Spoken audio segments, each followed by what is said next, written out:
And hello, everyone. Welcome to XUP episode 216. What a interesting week for Xbox as the community is surprised again at some of the moves from Xbox. That's the best way I can put it. You can see the fallout from some of that. So first off, I have to say, I didn't put the poll there, just so you guys know. That was my wife. As you can see, she is here. So I'll actually start with her as well. Great poll, babe, and thanks for being here this week. We haven't been here for a while. Wow. I think the last time was the 200th episode. Yeah. So I was gonna say that's so 16 weeks, but I'm pretty sure you've missed shows throughout the holidays and stuff Yeah, we probably between missed then. like 3 weeks off or 4 weeks off of them Yeah, in between that somewhere. time. When was the 200th episode? Well, I guess Jeez. if I just do math, I could figure out when. Well, it would be 4 months ago if No, it because you was like, missed. yeah, but we missed. So probably closer to 5 months ago. So I'm guessing maybe Yeah, somewhere around like September. it's a long time. Well, thanks for being here. Um, Yeah. so apparently, 76% of the people that have voted on the poll are men 40 or above and don't give a fuck. I wonder if And anyone understands that reference. the ouch daddy or the I'm No. 40. Oh my god. I'm a man. I'm 40. Yeah, Yes. I'm pretty sure people understand the ouch my kitty hurts reference. Well, I know that. I was talking about the other one. Yeah. It's funny though. Yeah, there's people It was like smashing from their a. Xboxes and stuff. It was kind of weird. Is that real though? Did people really do that? I don't know. It's up for I debate. don't think so. There was one that was obviously fake. It was like an AI image because I've never seen a Series X that looks like that whatsoever. Because it had like the button on the top, and it was like flat on the top. That doesn't exist. But I saw some other ones that was like, okay, but is that an old picture of some random thing, or they Well, actually? if they did that, then they definitely belong in the That's pussy probably what category. that's what they would vote for probably. But yeah, it's good to have you on the show tonight, babe. Thanks for being here. Thanks. I don't really have anything insightful or anything to say about anything. I'm just here. Good, because we're all just talking anyway, right? Shout out to Jasper who joins us from space again, becoming a regular again. Thanks for being here, bro. What's up? Yeah, it's been a pretty cool day. Got to check out some F-16s up close, so Ooh. that was pretty cool. And then I've been playing Assetto Corso Evo and Sniper Elite Resistance. So that's what I've been up to. Yeah, Kate wants to play that co-op through the campaign, so we might actually do Yes, that. I do. I got it installed, so we just gotta. Yeah, so far it's not as good as like Sniper Elite 5 or 4, whatever the last one was, but it's alright. It's okay. Yeah, the last one was 5. Yeah. And it still has multiplayer, I think, for the multiplayer Yeah. mode. So we got to check that out at some point too.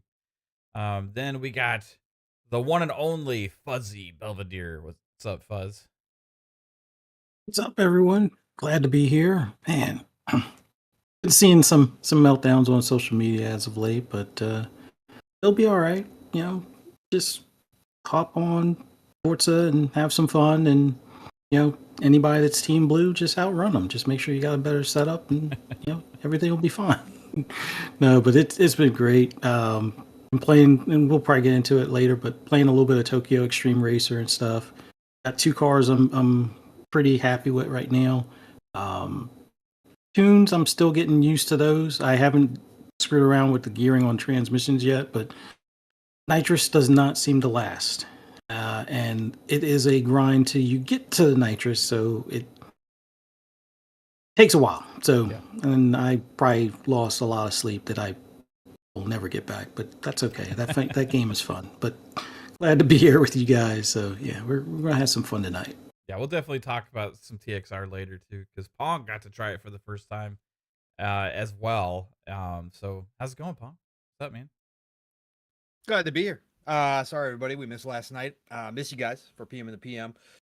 Just one of those weeks, man. It was all my fault, so I take the blame on that one. But had to stay at work ultra late, so it is what it is. But man, happy to be back here, and we got Caitlin here. Holy cow. And again, Caitlin, that thumbnail, I told you in the DMs, but my God, woman, you just keep getting better and better. So Thank you, great to thank be you. back here with the brothers. Yeah, we got games. We got new games. I'm not so boring anymore. I don't have to talk about Age of Mythology for the billionth time. So yeah, I did actually get to try Tokyo Extreme Racer, play for about 4 hours. Oh, it's just so classic. But yeah, Sniper Elite Resistance. I've been playing that as well. Fired that up last night. And then also Eternal Strands. Sniper Elite Resistance, first of all, like Jasper said, so far, so good. I'm not too far yet to say whether or not it leads up to the last one. And again, Steel and I co-op the last one, so it is a little bit different experience playing by yourself. But it's Sniper Elite. Again, I have my fast food franchises. Sniper Elite's one of them. I just love it, bro. It just never gets old. I don't care. The X-ray never gets old. I turn all the settings up so I get more highlights and more X-ray shots. I love that shit. So I'm having a blast with that. And then Eternal Strands, man. If you guys haven't downloaded yet, this is one of those. This is gonna be one of those low 70 games that I probably wind up liking a whole lot. There's a lot of issues with it. I put that in the DMs earlier this week too. For me personally, again, it's becoming a generational thing now on some of these games. It is Zoomer writing through and through, and it bothers the hell out of me because I feel like I'm listening or reading a teen novel. And I think it's kind of corny. And I think that the writers can do much better. It's already better than Dragon Age Veilguard. So it's already above that as far as the writing goes. So we are in the winner kind of area there, but it's annoying as fuck. I'm skipping everything. Don't like the animation. It's going to be hit or miss for the animation all the time. That's always going to be subjective because it's art. But again, I'm not the dude who hates on games just because not everything's perfect. I'm not picky like that. So I can move those aside. Playing this game, the powers are freaking amazing. Okay. The powers so far are freaking awesome with all the stuff in the elements and all the stuff in the environments that you can actually use while you're running around is freaking dope so far. And I'm just kind of in the first open kind of world area, really exploring and doing stuff. It is a blast to combine different things already. I can't wait to open up some more and really check that out. The traversal is wonky at times, and the climbing aspect is cool, very cool. It opens up a lot. You can climb pretty much anything in a lot of areas, although there is some weird areas where you get blocked and you're like, why should it be blocked here? But anyways, that happens in a lot of games. But being able to climb up everything opens up exploration, which you guys, to me, know that's like one of my main things. And you get rewarded in this game for exploration, which is always huge. But again, when you start climbing really high things, and if you've got fall damage, which this game has fall damage, you got to make it so that you can grab and it doesn't feel awkward if you start to fall and you got to grab onto something. This game is one of those games where it's hit or miss. Like, it's very hit or miss. If you take a long tumble, you're losing a lot of health. But other than that, combat feels pretty good. It's nothing like outrageous. It's got to dodge. It's got to roll. Which is dope. It's got a block if you want to use it for sword and shield. You get bow. Again, I got to upgrade some of that stuff to see how it goes. But Eternal Strands, I think, just from an exploration standpoint so far, and again, the story itself, take out the Zoomer writing, the story itself is kind of cool, and there's some cool aspects where you're trying to figure stuff out. I like the world so far, the kind of lore that they've built into it. I'm having a really good time with Eternal Strands. Actually, for a first-time game out of a new studio, of course, built with veterans, right? Ubisoft veterans, and I think there might be some BioWare veterans there too. You could tell there's definitely some people with some talent there. I'm enjoying myself. So Eternal Strands is worth the download and check out. Again, no risk. Go check it out. But yeah, I'll save my TXR stuff if we're going to talk about it maybe a little bit later. But that's been so good too. But yeah, I'm having a blast finally playing some different stuff. We got more and more coming, so we're going to be in the good life right now. How did you access Sniper Elite and Eternal Strands? What service did you use? Well, that would be Game Pass, sir. That would be that all Game Pass Ultimate service that is still kicking ass and taking names and still a viable option for everybody. Again, Go It's buy your games if you interesting. want to buy your games. Man. It's interesting that you're It's able fun. to talk about a game so well and have a voice about it. The fact that you accessed it via Game Pass and didn't purchase it. Mhm. Well, you know, Mav. Again, the funny part is that Xbox voluntarily made that service and offered it to me, and I pay a monthly fee to be a part of that service. So actually, I am giving my money, and I'm not cheating anybody because Xbox offered it that way. So that's the funny part that is left out. And I know you had a Mavcast earlier this week. I caught part of it, so I know exactly where you're going here. The funny part is that they're during that ridiculous, once again, intellectually dishonest person's tirade against Game Pass and against the value of gaming. He made the example of a restaurant, and that if you kept going to a restaurant and sitting there and not buying anything, that would hurt the restaurant because you'd be taking up space. Once again, this is how intellectual dishonesty works, because that dude is generally probably a pretty smart dude, but he leaves out the obvious, and his fans eat this shit up. That is a terrible example. What the example would have been, but it wouldn't work for his argument, would be, no. You went to this favorite restaurant all the time, and finally one day this restaurant say, hey, by the way, you're always in here. You're in here multiple times per week. So guess what? We now have a actual subscription service for our food. You know, it's like an all-you-can-eat buffet kind of style, but you pay a monthly fee, and you guys can come in here, you, your family, whatever. You guys can come in here, and you can eat as much as you want. And you just got to pay this one-time fee per month. A voluntary offering from the restaurant. So that when you showed up there, and if you just decided to show up there and sit at a table, they still got your monthly fee. So you would have contributed to your favorite restaurant and not hurt them. And that would be something that they voluntarily offered to you to do. Whether you ate one piece of meat or whether you grabbed a whole entire steak plus some potatoes and some beans or whatever the hell else, they got the same amount from you that month. But see, he leaves that out. And for some reason, his audience never calls him out on his bullshit when he tries to do these analogies and is completely lying about what is actually happening. Just like here. with quick and then kind of thing. And then also forgets to leave out the part where with gaming subscription, you could still buy your games if you fucking want to buy your games. You're not required to only play in the service. And he, again, insinuates that 100% of Xbox users now only look to play through the subscription service, which we obviously know is, again, false. But that's how he presents his arguments all the time in absolutes. And that's the part that doesn't work for me ever when he tries to do this shit, on top of when he does these analogies that he leaves out very important key parts of the story because, again, they wouldn't work with his arguments. But again, also his analogy doesn't make sense because that's literally Starbucks. People go in there just to sit down and type shit. Correct. Right. No, absolutely. And that's another way to look at it too, Jasper. Again, Starbucks it's just just the changed whole, that though.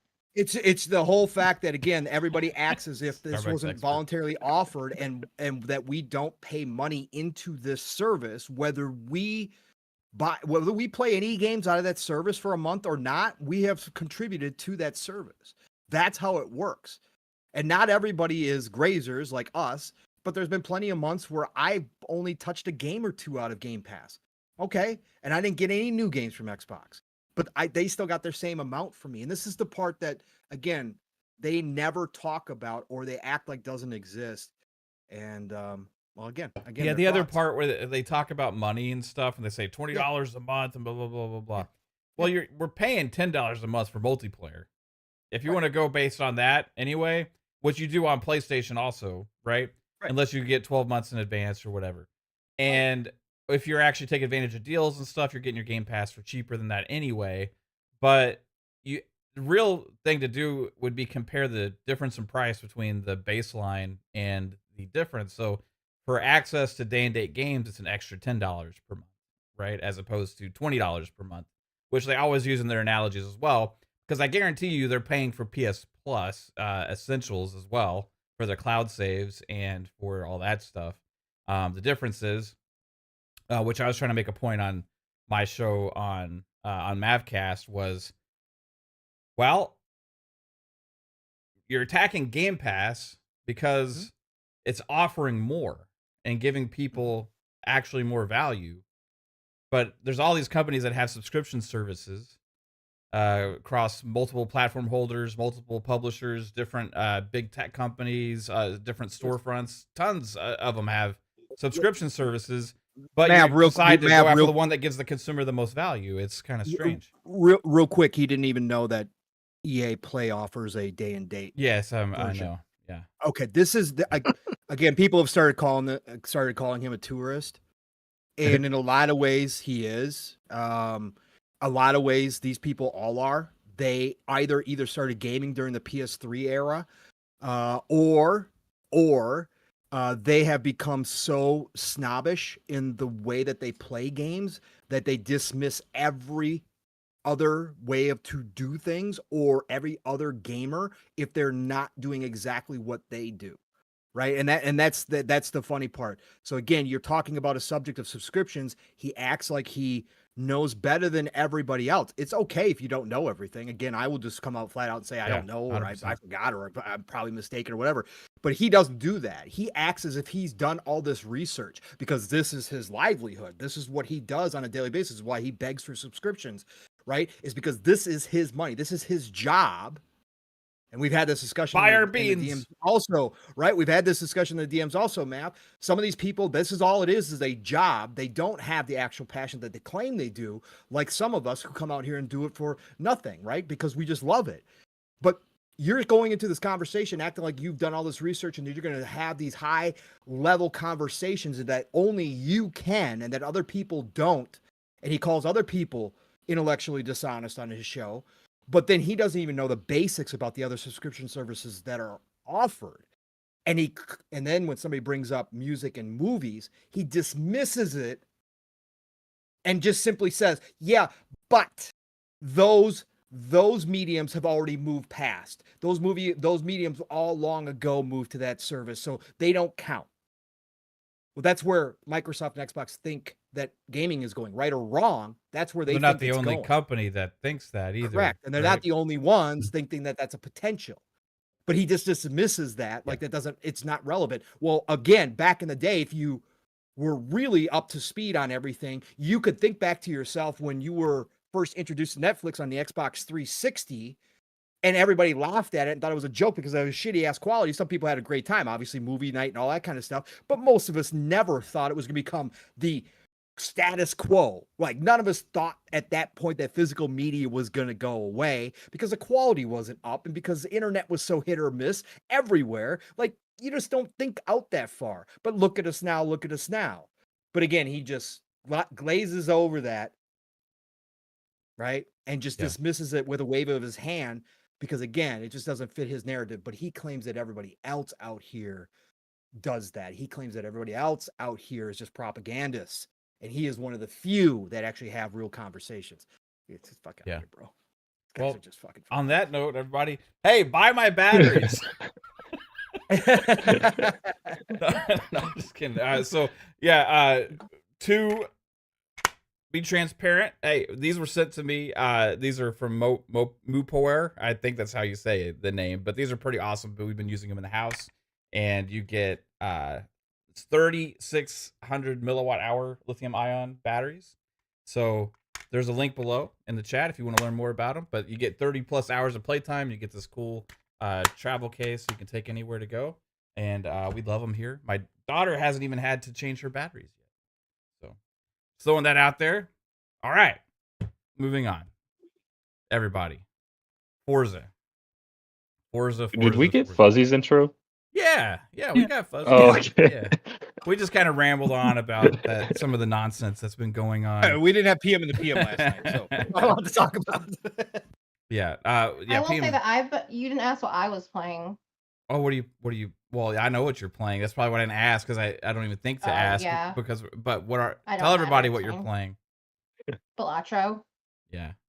I'm finally getting somewhere with it. I just needed a little help from Mav. But Now I have beat the base difficulty on all the colored decks. So things are going pretty good. Yeah, she's like something clicked, Nice. right? And now Is she? you're How are you running through it. playing? Is that on Xbox? Yeah. Yeah. Oh, okay. Yeah, it's I didn't know that. Everybody should be playing it. It's so good. yeah, you It's can everywhere. you can play it in the cloud if you have it too. So if you have it, it's one of the anywhere titles. I don't think Like it's in last Game Pass. night- I think it's just because you own it. We own it. We can play it in the cloud. Yeah. Mab was doing something last night and I was playing on the Xbox in our bedroom. He was actually setting it up so I could play what is it remotely? Yeah, we were using console stream for you because you don't have the Game Pass subscription, so we're using Right. console stream. for you. But so you set it up on my iPad. So then I just like seamlessly went from playing it on our TV in the bedroom to my iPad. I could continue the same game. That's because the cloud saves. You know, it's there's so many features that an Xbox ecosystem offers that make things so seamless. Like you can't really easily do that as well on other platforms and ecosystem. I was also playing, but playing via the Game Pass app on like xbox.com/play, right? So I've been, because she's been hooked into Balatro more, I've been getting hooked back into it. My favorite thing is the new thing that they've added. You talk about purchasing games and other features you get, Pong, is like, well, they keep adding to this now and they're going to keep adding games to it. But if you buy a game, which is an incentive to buy in the Xbox ecosystem, you can actually access the game via the cloud, via the console, via PC, or wherever it's going to be available. And there's multiple titles supporting this, right? And one of them that was just announced that is not out yet that will be supporting this is Kingdom Come Deliverance 2, which is pretty damn awesome. So if you have a Game Pass Ultimate subscription, yeah, Kingdom Come Deliverance 2 isn't in Game Pass, but if you do decide to buy the game as an extra benefit of having the Game Pass Ultimate subscription, you will be able to play Kingdom Come Deliverance 2 wherever you are via the cloud. So that's pretty fucking awesome to me and gives me an incentive not to have to make a decision where to buy that game. Right? So, gonna be definitely taking advantage of that. Shout out to the chat. Thank you guys for being here. Brett Bingham hit us with a $5 super chat. Says, you wouldn't happen to be talking about the oxygen thief known as Reforged Gaming, would you? Possibly so. If you want to hear more of my thoughts on it, hey, I did a Mavcast. I usually don't go after people too much and mention names and stuff, right? But that one where he says gamers that subscribe to Game Pass or play games via Game Pass have no voice really is just one of the worst takes I think I've ever heard. Putting people below others because of the way they decide to access their games is just fucking weird, man. But anyway, thanks to Brett Bingham. And then Lotus Esprit. Very fitting for this show because there's going to be lots of racing talk, Lotus. With the 10 gifted memberships. Appreciate you so much, Lotus. Choo-choo, motherfuckers. Choo-choo. Hashtag no beans. Absolutely no beans here. And Choo-choo, motherfuckers. choo-choo. All right, then we got S Cruz with the $7.99 Australian. Says if That means you have consoles to read it in Australian. if consoles were on par with Nintendo and Sony Game Pass was close to its goal of 100 million subs, do you think these games would be going over? You bloody wankers. No. Had they hit all their numbers internally that we talked about originally coming out of 2020 when they launched? No. They would At have all less things. incentive to. I mean, again, a Yeah. lot of the ABK stuff still would be going, obviously, Yeah. third party. I mean, again, they would never have pulled Call of Duty. That was my argument from the beginning. But the point of fact is, no, they would have stayed the course with the exclusive for all the other stuff. And they might have even gotten a little bit more hardcore if they were able to grow their Game Pass and also sell consoles at the pace of like a Nintendo and Sony. Yeah, no, they would have stayed the course on everything.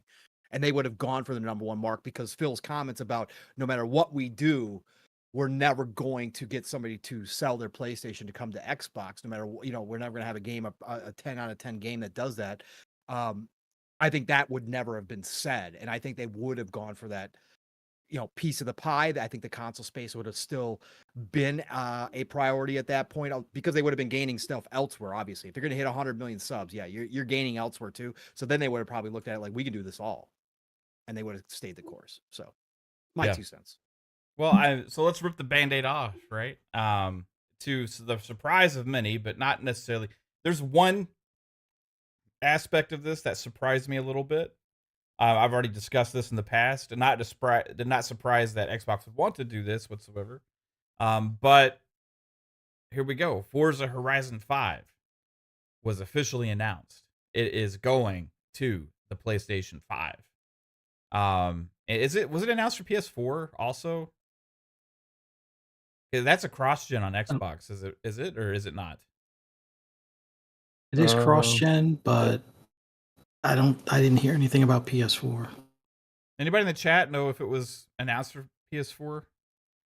Forza Horizon. I think they just said 5, at least on Twitter. It's 5. The Horizon account. Okay. Yeah. Thank you, Fuzzy. Sorry, I didn't know if you're looking directly at the Forza account, but yeah, it says just PS5. So yeah, and it was definitely a cross-gen on Xbox. It came out early in the generation, right? So I am surprised a little bit that it didn't go to the PS4 as well. As many PlayStation users that haven't moved on to the PS5 yet. But maybe it just takes more work for the port or whatever, and stuff fit like it on that. there, more work. And plus it's a third party that's doing it. It's not even really right. Which is something else, like people were always afraid, well, it's going to take resources away from all these studios and stuff when they do these, and they'd rather them work on our games on Xbox and stuff. Well, like, it's still happening. Like, they're still working on Fable and probably Forza Horizon 6, I would assume, because that should be the next in line.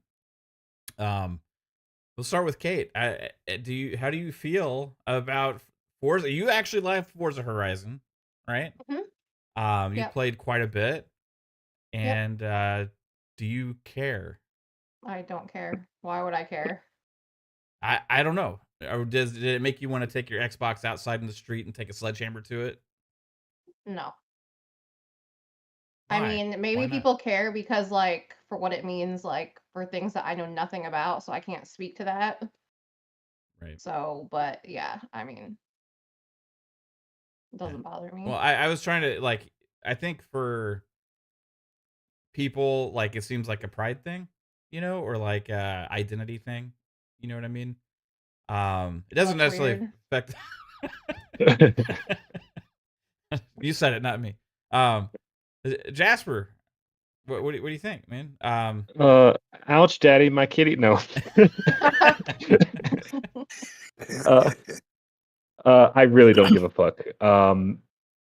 Yeah, I think most people on this panel, at least, the more people that can play the game, the better they can experience a great game finally. I don't know. I just don't really care. Did you see Clobrel's post? That was actually pretty funny. He usually doesn't go there, but he was like, finally, PlayStation gets a good Horizon game. Oh, yeah. Good Horizon game. Yeah, I saw that. Yeah, that was probably the funniest thing I saw. Obviously, it's just a joke, but about you, Fuzz? Now, you're the biggest racing enthusiast out of all of us, right? You used to play on PlayStation a lot way back in the day. You still do with GT, right? And now PlayStation will have a Forza Horizon, and GT7. So a lot of racing enthusiasts or gamers are saying now there's no reason for these people to own an Xbox if they can just get those games or whatever. So how are you feeling being the, like, probably 5,000 hours between those games this generation already? How do you feel about it? I'm fine with it in the sense that finally we can get rid of the disingenuous arguments of how trash Forza has been, or the Horizon series doesn't hold a candle to GT7. I mean, first of all, one's an arcade racer, one's a simcade or sim racer, if you want to call it that. But I've seen so many people have bad takes, and it's like you're comparing Scapes, which is not in game. It's like a backdrop photo shoot with the cars on a pre-rendered background, and it's not like the same visuals you would see in game when you're at those same locations, if that location's even available as a track in GT7. They compare those to like a low spec PC screenshot and be like, see how trash it, like, they're not going to be able to do that now. They'll be able to take the actual shots from their, PS5 and see that it is a lot better than a lot of these knuckleheads on social media have said over the years. And they'll see what they've been missing. Like I've told this story before. Like coming from PlayStation, Drive Club was that go-to or that app that really was pushing me to get the PS4 over the PS3 I had already. It was delayed a year. And when it came out, it was broken. The online didn't work for several months. And then they gave away content as an apology. But somebody like me that bought the premium edition didn't get a partial refund, which kind of pissed me off. But, physical copy, whatever, it's in the past, move on. But they closed the studio after this debacle, and there's no more Drive Club. There's not a Drive Club 2. It would have been nice to see what the progression would have been as far as for future iterations of it, but it never happened. And GT7 doesn't care about doing off-track type stuff where Forza Horizon lives in being like this. Like, if you can imagine Grand Theft Auto without the crime and just focus on the cars, and they had real brand cars in it, that's like the great thing about it. I mean, yes, there are like circuit races within the game, but if you just want to drive around like you own this Ferrari through the streets of Mexico and stuff, or on the highways and stuff, you can do that. And I think it's, a cool thing that the PlayStation cats will get to do that. And I look forward to see what, cool paint schemes they do, how they tune their cars, and if they can, win, street races in the game. So I just look at it, if you want to look at the console war aspect of it, make the console war aspect of it the crossplay stuff. Have a, race night, Team Green versus Team Blue. See who, wins on the, A800 series and above, and go from there. But I'm fine with it. I just hope when they've, announced Forza Horizon 6, it's in Japan, and it has a lot more bells and whistles, some of which I hope are things that we see in like, Tokyo Extreme Racer and stuff like that, but we'll get into that more. But yeah, it's not taking the game away from me. It's not taking any car packs. It's not like they're getting, a special collection of blue cars. No, it's not doing any of that. They're getting a game that would have normally been probably delisted at this point. They're going to get one of the best arcade racers, the best arcade racer right now, because Crew Motorfest had to copy it to even get close. And Need for Speed has not lived up to what we would hope as fans of that series too. But yeah, it's fine. I can't be mad at it. I just look forward to the next one. And, any PlayStation guys that want to download my paint schemes or tunes or race, I mainly race A800s. Those are where I live. The Vets, Camaros, Mustangs, that's what I've driven in real life. So those are the cars I focus on the most. But yeah, it's all fun. Have fun with the game. It's 40, I think the last they said was 45 million people have been playing that. And that's just on Xbox and PC. Yeah. So hopefully we get another 5 mil or maybe as high as another 15 million out of the PlayStation camp. Also Let's out see of how it goes. a 4-year-old game at this point too. You know what I mean? Like, I have a swath of players come in this late in the life cycle of a game like that. Is gonna help them with the other games that they're making, right? So, do you have a question, babe? I keep seeing your little avatar raise your hand. I do. So Forza's in it's like a Xbox first party game, right? Yes. Mm-hmm. Yeah. And It's always in been Game Halo, Pass, Gears, right? Forza. Yeah. It's in Game Pass, right? Mm-hmm. Yeah. Yep. So what people are worried about is if these games go to PlayStation, then less people will need to buy Xbox, right? Yeah. If they can just get it on their PlayStation. But if you have an Xbox, you can get it in Game Pass, which is still a better deal. Yes. Which means people should still buy Xboxes. You also get entitlement to the PC with Xbox and the cloud as well. If you have Game Pass, you get all 3 of those. Yeah, that's Um, all I wanted to say. yeah. No, I mean, that's definitely an advantage for the Xbox customer on those things, right? Some people say they Well, don't care, but it's not going to be what is their like Xbox or their Game Pass called? PS Plus. It's not going to be in that, right? Like they wouldn't do that.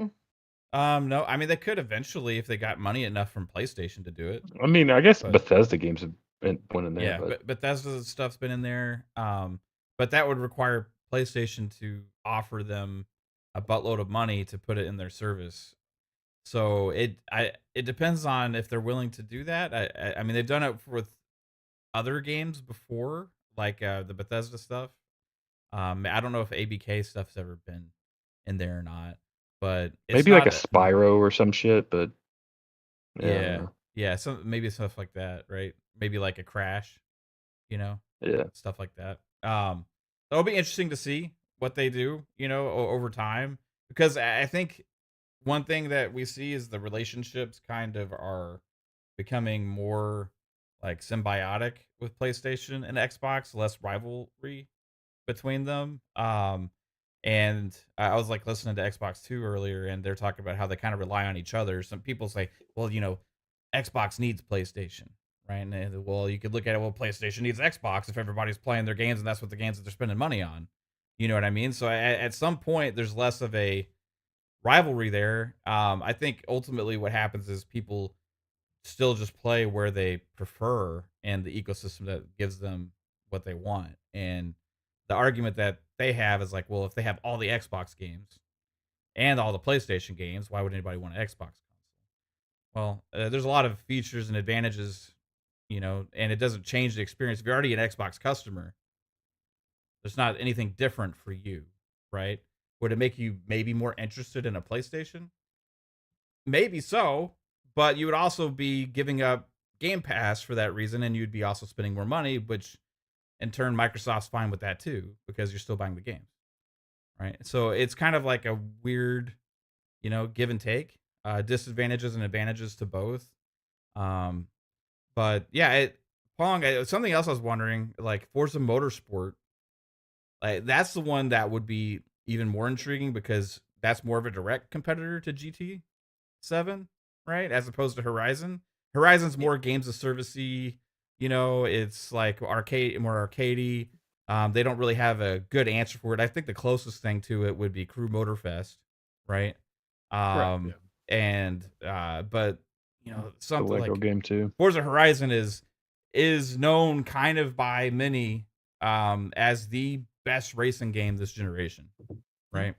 So like yeah, it's obviously a win for them to be able to get that game and be able to play it and buy it and stuff, but maybe it's a win for Forza too and the developers, publishers. But overall, how do you see this? It's a W, man. I mean, this is what we've been talking about. By the way, everybody go play Ninja Gaiden 2 Black, by the way, too, as well. I totally forgot to mention that in my opening. It's I've been fantastic. playing that too. It's weird. freaking Everybody fantastic. keeps complaining about the camera, but I think because I'm so used to the cameras back then, it's like second nature. We all are. We all are. The generational gaps yet again, Yeah. or people who have forgotten what it was like to play back. I still haven't, and I still don't have a problem. Like I hit right bumper all the controls- time to refocus my camera behind Tank me. controls are annoying, okay? Like going back and playing. Like I'm going to pick up Dino Crisis. I don't know if anybody knows, but Dino Crisis 1 and 2 are now on GOG, by the way, which is freaking amazing. I am going to pick those up and I'm going to play them. Tank controls are annoying, okay? And it takes a while to get back into it. But these camera controls, yes. Is it a problem? Of course it is. You get hit with bullshit like all the damn time and you get lost because you can't lock on or anything like that. But at the same time, yeah, I think, Bav, I'm so used to it and it doesn't bother me to that degree. Whereas generations like Steel, who grew up on better camera systems, he had a great time with Ninja Gaiden 2. Actually went to go play Ninja Gaiden 3, but he was said that the camera sucks ass and it shows its age. And that's fine. But yeah, no, I think it's a great to have it back. It feels so good. The action just feels phenomenal. But yeah, I just think we're used to it, Mav. Yeah, it was like kind of second nature for me. I didn't really even think too much about it. I was like, I think it's because I played so much of those games back then. That's just always. Like I said, I was still getting pissed when I got hit by some cheap shit off screen that I Yeah, couldn't yeah, see. yeah, I was yeah. like, really? Okay, all right. Like the But guys again, up above on a rafter Yes. shooting you. Yeah. Yes. So, anyways, but no, overall, no, it's so fucking awesome just to have it back again, man. Anyways, so everybody go play that. But no, as far as this goes, as far as Forza Horizon 5 goes, this is what was expected. Do I expect Forza Motorsport to go? No, I don't. I don't even know Sony would want that on their system because of GT. I guess we'll have to see if that ever happens. But honestly, Sony and PlayStation, they don't have to allow it. And I don't think they would want that kind of competition per se from Xbox on with GT7. Maybe they will. But I think with Forza Horizon, this is something that is long time coming. We've said this forever, talking about if this was going to happen, if the third party stuff was going to happen, which obviously here you heard us say it's done deal. Forza or Halo, Gears, and Forza are going. That this makes so much sense because, PlayStation for a long time ago should have brought MotorStorm back again because they had the open world racing IP that everybody loved. Yeah. They let it die, and it's been gone for 2 generations. They should not have allowed that to happen or should have brought it back. But since they didn't, this is a golden opportunity. You are now getting the best of the best open world racing arcade game out there, bar none. And again, I've heard a lot of people talk about Crew Motorfest, but let's be real. Forza Horizon is on another level. It was from the moment they showed it. It should have been in Game of the Year. It should have been nominated for Game of the Year. We talked about that when it dropped. Like, this is the pinnacle of racing games, open world racing games, car PGs, as we like to say, that Playground started. So this is a huge W for everybody involved. Microsoft, Xbox made this decision. So, yep, put your best franchises over there. Let the people who have not been able to experience this game because they are PlayStation only fans play it and enjoy the hell out of it and fall in love with Forza. I mean, this just, again, like you said, man, if it's 3-4-year-old game now, who the fuck cares? Like, again, put it. You're gonna introduce a whole new crowd. Like Fuzzy said, 5 million, 10 million. Who knows what you're gonna get out of this? Yeah. Look how big it took off on Xbox, right? Of course, part of that was Game Pass, but look how big. And again, this is a crowd over there that does not get these games outside of something like Crew Motorfest from a third party. But they all know about this game. Everybody's heard about Forza Horizon. Even if you are a PlayStation only fan, you have heard about this because of how good and how long they have been dominating for.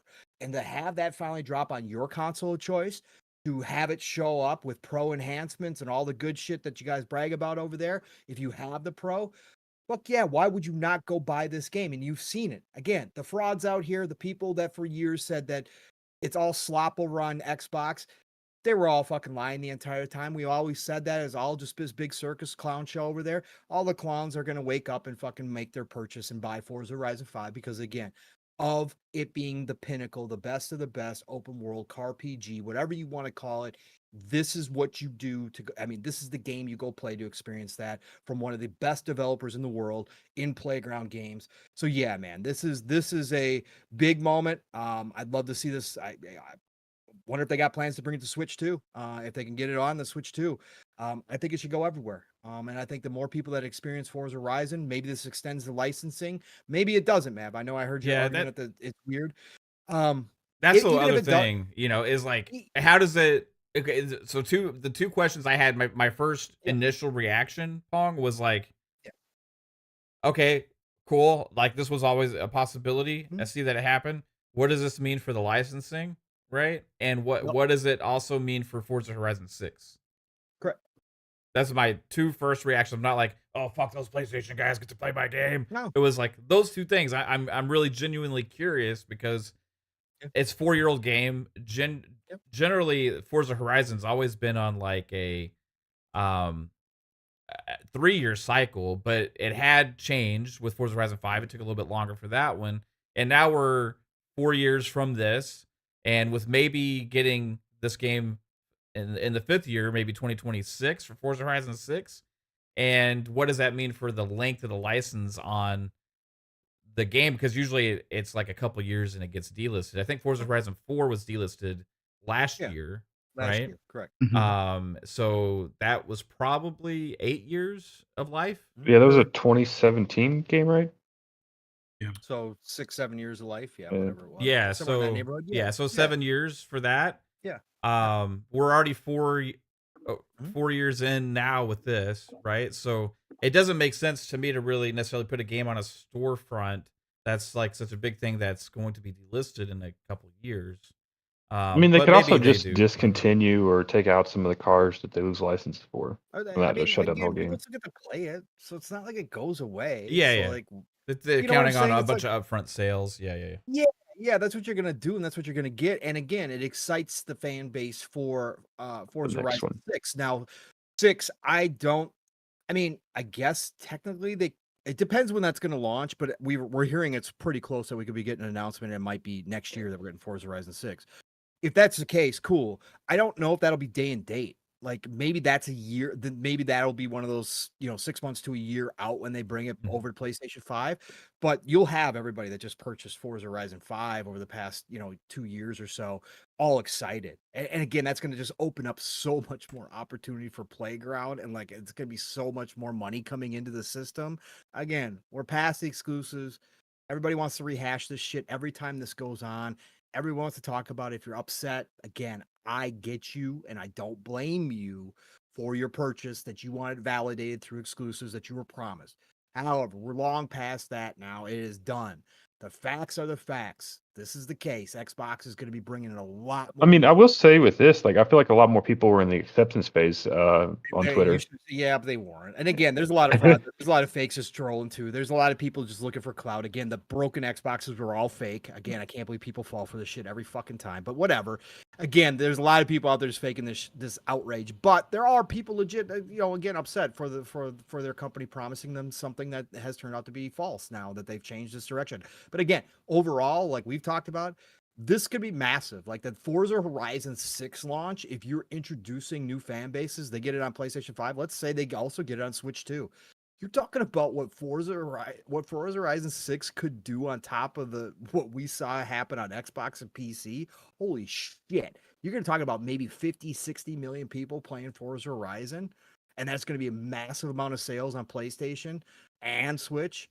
That's nothing to sneeze at anymore, man. That changes the game entirely for what Playground is able to invest in going down the road now that they have two teams, one with Fable, one with Forza Horizon. And it also changes the game for Xbox and Microsoft about what they're going to greenlight for the other studios. Like I said, interesting thing today, we just had the old writer that was on New Vegas, show back up at Obsidian, saying he's not making New Vegas 2, but different title means he's not lying.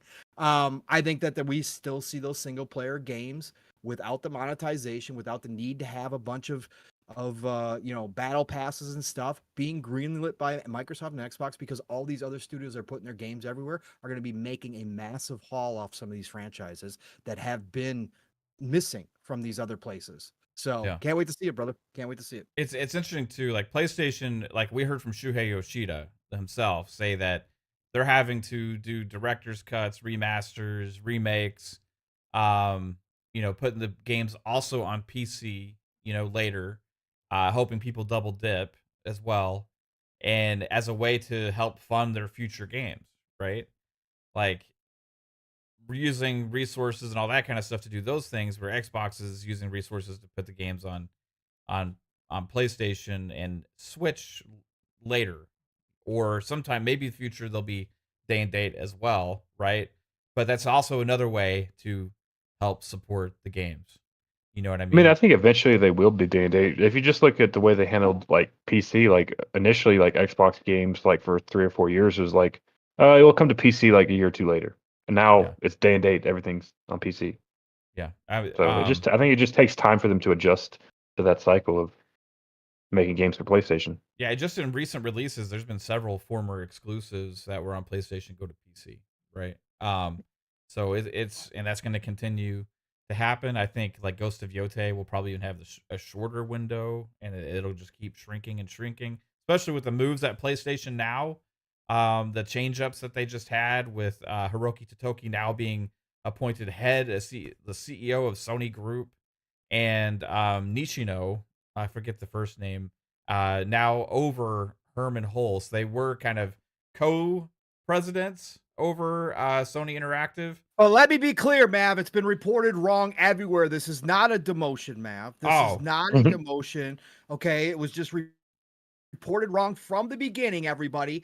So that's the problem with what's going on in gaming journalism. They just can't get their facts straight. Herman Holst was not demoted. They were in the same position. It just so happens that one got promoted. Bushido got promoted, but Herman did not get demoted in any way, shape, or form. Okay, just want to make that clear. He just has to answer to his coworker. Yeah, right. So they said you two guys split Jim's position. Now one has Jim's position plus the other part, and one is in his same position, but that's not a demotion. So before it was these two guys report to Hiroki Totoki, who then reported to somebody else, right? Now it's Hiroki Totoki. Nishino reports to him. Herman reports to Nishino. So it's a little bit, Herman's leash got shorter. Like we talked about Hiroki having the two on leashes. Herman's got pulled back even shorter. Okay? So he fell down the ladder. Right. But no, he didn't get demoted. Don't worry. Yeah. It's interesting. I think they are definitely making changes to their... Because if you actually hear the comments made from Hiroki Totoki and also Nishino in the past with their interviews about the multi-platform future of PlayStation, you can see where things are going. Does that necessarily include Xbox? Don't know. I think overall for the console space, Xbox has the least incentive for companies to do ports to, especially if you're PlayStation. But for multiplayer games, it might have more incentive. So, like Marathon's going to go there, obviously. And I wouldn't be surprised if some of the multiplayer franchises go to Xbox, who has a thriving multiplayer community. And but we'll see over time how that plays out. I don't expect God of War on Xbox anytime soon, but you never know in the future. It might not even matter. It might not be up to them because the Xboxes we buy next gen might just be PCs anyway. So yeah, but by the time Sony gets around to that, we'll see if Xbox is still making consoles. They'll be making PC consoles. That's what it is, right? It'll be a somebody had made a post like, because last year I made this joke video about everybody freaking out about the rumors about Xbox going third party, and somebody was like, "See, I told you so," or something. This didn't age well. I guarantee you in 2028, like what if this happens? PS6 gets announced and Xbox and Microsoft silent on next gen hardware. I said, yeah, because fucking next gen hardware is going to be out before 2028. They're not going to be talking about it in 2028. It'll already be in our hands in 2026 or 2027. They're the only ones that have actually announced next gen hardware. It'll be different. I mean, the way they're talking, definitely going to be some different stuff. But they're not getting out of the hardware space, and it doesn't matter how many times they say it, and report on this stuff, and insiders that know things about kind of the stuff they're working on. All these things get reported about the plans. None of it matters. Obviously, I can somewhat understand why, because you can't really trust anything any of these corps say. PlayStation's always said one thing to the fans and do something else completely different. Microsoft will say, we're not a third-party publisher. Then 2 years later, hey, we're putting Forza Horizon on PlayStation. So like you can't really trust anything necessarily anybody says. However, but if you follow the money, that's usually where the answers are going to be, right? And there's going to be hardware for Xbox gamers that like the ecosystem for sure. So, for at least several years ahead, right? Until their plan works, if it works how they want to, Xbox is a face of a PC ecosystem thing that gives you access to your entire library, and everything's just there, and you can have third-party devices, first-party devices, all different kinds of devices running Xbox. That's what they want, right? So it'll be interesting to see what they come up with on future hardware, man, because the most exciting thing for me with Xbox and the hardware is this going to be something we haven't really seen before. And a lot of people don't like change. I get excited for change if it actually benefits me as a customer. And there's a good chance that whatever they have coming in 2026 or 2027 most likely 2026 will benefit me more than what they had before. Unless you care only that it can play things that somebody else can't. That's the trade-off, right? But yeah, man. I am curious, Fuzzy. Like, okay, so let's say you're a PlayStation gamer, right? Mhm. You get Forza Horizon 5 this year and this spring, right? Let's say May. I don't know. And you're like, I love this, right? Now, Forza Horizon 6 gets announced next year, and it's not on PlayStation day and date. What do you do? Well, if rumor has it that Xbox releases that next gen hardware and Forza Horizon 6 is like one of those launch titles, I'm probably picking up the next gen Xbox. That's what I've done when it came to racing games in the past. So I would more than likely pick up the Xbox for that, especially if it's not coming to PlayStation day and date. Sure, it could come by later, but the next generation Xbox is here now, and next generation Xbox will probably play a good bit of games better than even a PS5 Pro can at this moment. And then it's either do I wait 2 years to get PS6 possibly, or do I just get the game I want to play now? Now, I if it's a racing game, I'd probably want to picking up the game now with the hardware that can play it now. That's just me. Or more people just keep transitioning to PC because that's where all the games are. Yeah. I mean, do you think I want? Let me get to the super chats real quick, and then I got a question. Actually, I got a question for Jasper. Next on this. But Brett Bingham with the $2 super chat earlier said, at least the physics works in Forza games. Yeah. The physics are quite a bit different. I think that's going to be the most shocking thing when people play Forza that haven't played Forza before. I'm actually curious how they're going to use the like controller and like the haptics and all the stuff that they have on the DualSense to even make it feel better somewhat for people that like that stuff. But yeah, the handling, the physics is going to be new, unless the port company fucks it up. This was something. This is something that we talked about with GT7. Is like if bringing it to PC is like, why haven't we seen that yet, right? And it's like maybe Polyphony Digital is so slow and nobody else can port the game, right? But Forza is using a port, a port studio to move over there. So I'm wondering how it'll translate, That same studio were the ones that I think helped with the Xbox One X upgrades as well Okay. as the Series console upgrades. So they're already familiar with So it. Yeah, they already work on Forza. Very, very good. yeah. Brett Bingham with a $5 super chat says PS would go broke. They don't even make enough off of remasters to make original IP. Oof.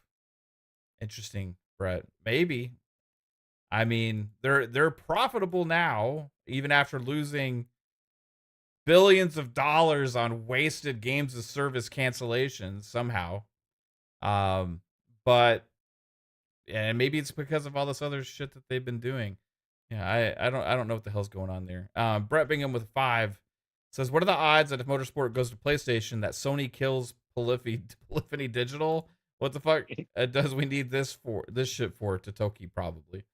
I think personally, I think they see Polyphony Digital as a like tentpole type studio for them with tech and stuff. I don't think they're going anywhere no matter what, unless Motorsport ended up going over there and somehow it ended up impacting the sales of the next Gran Turismo game.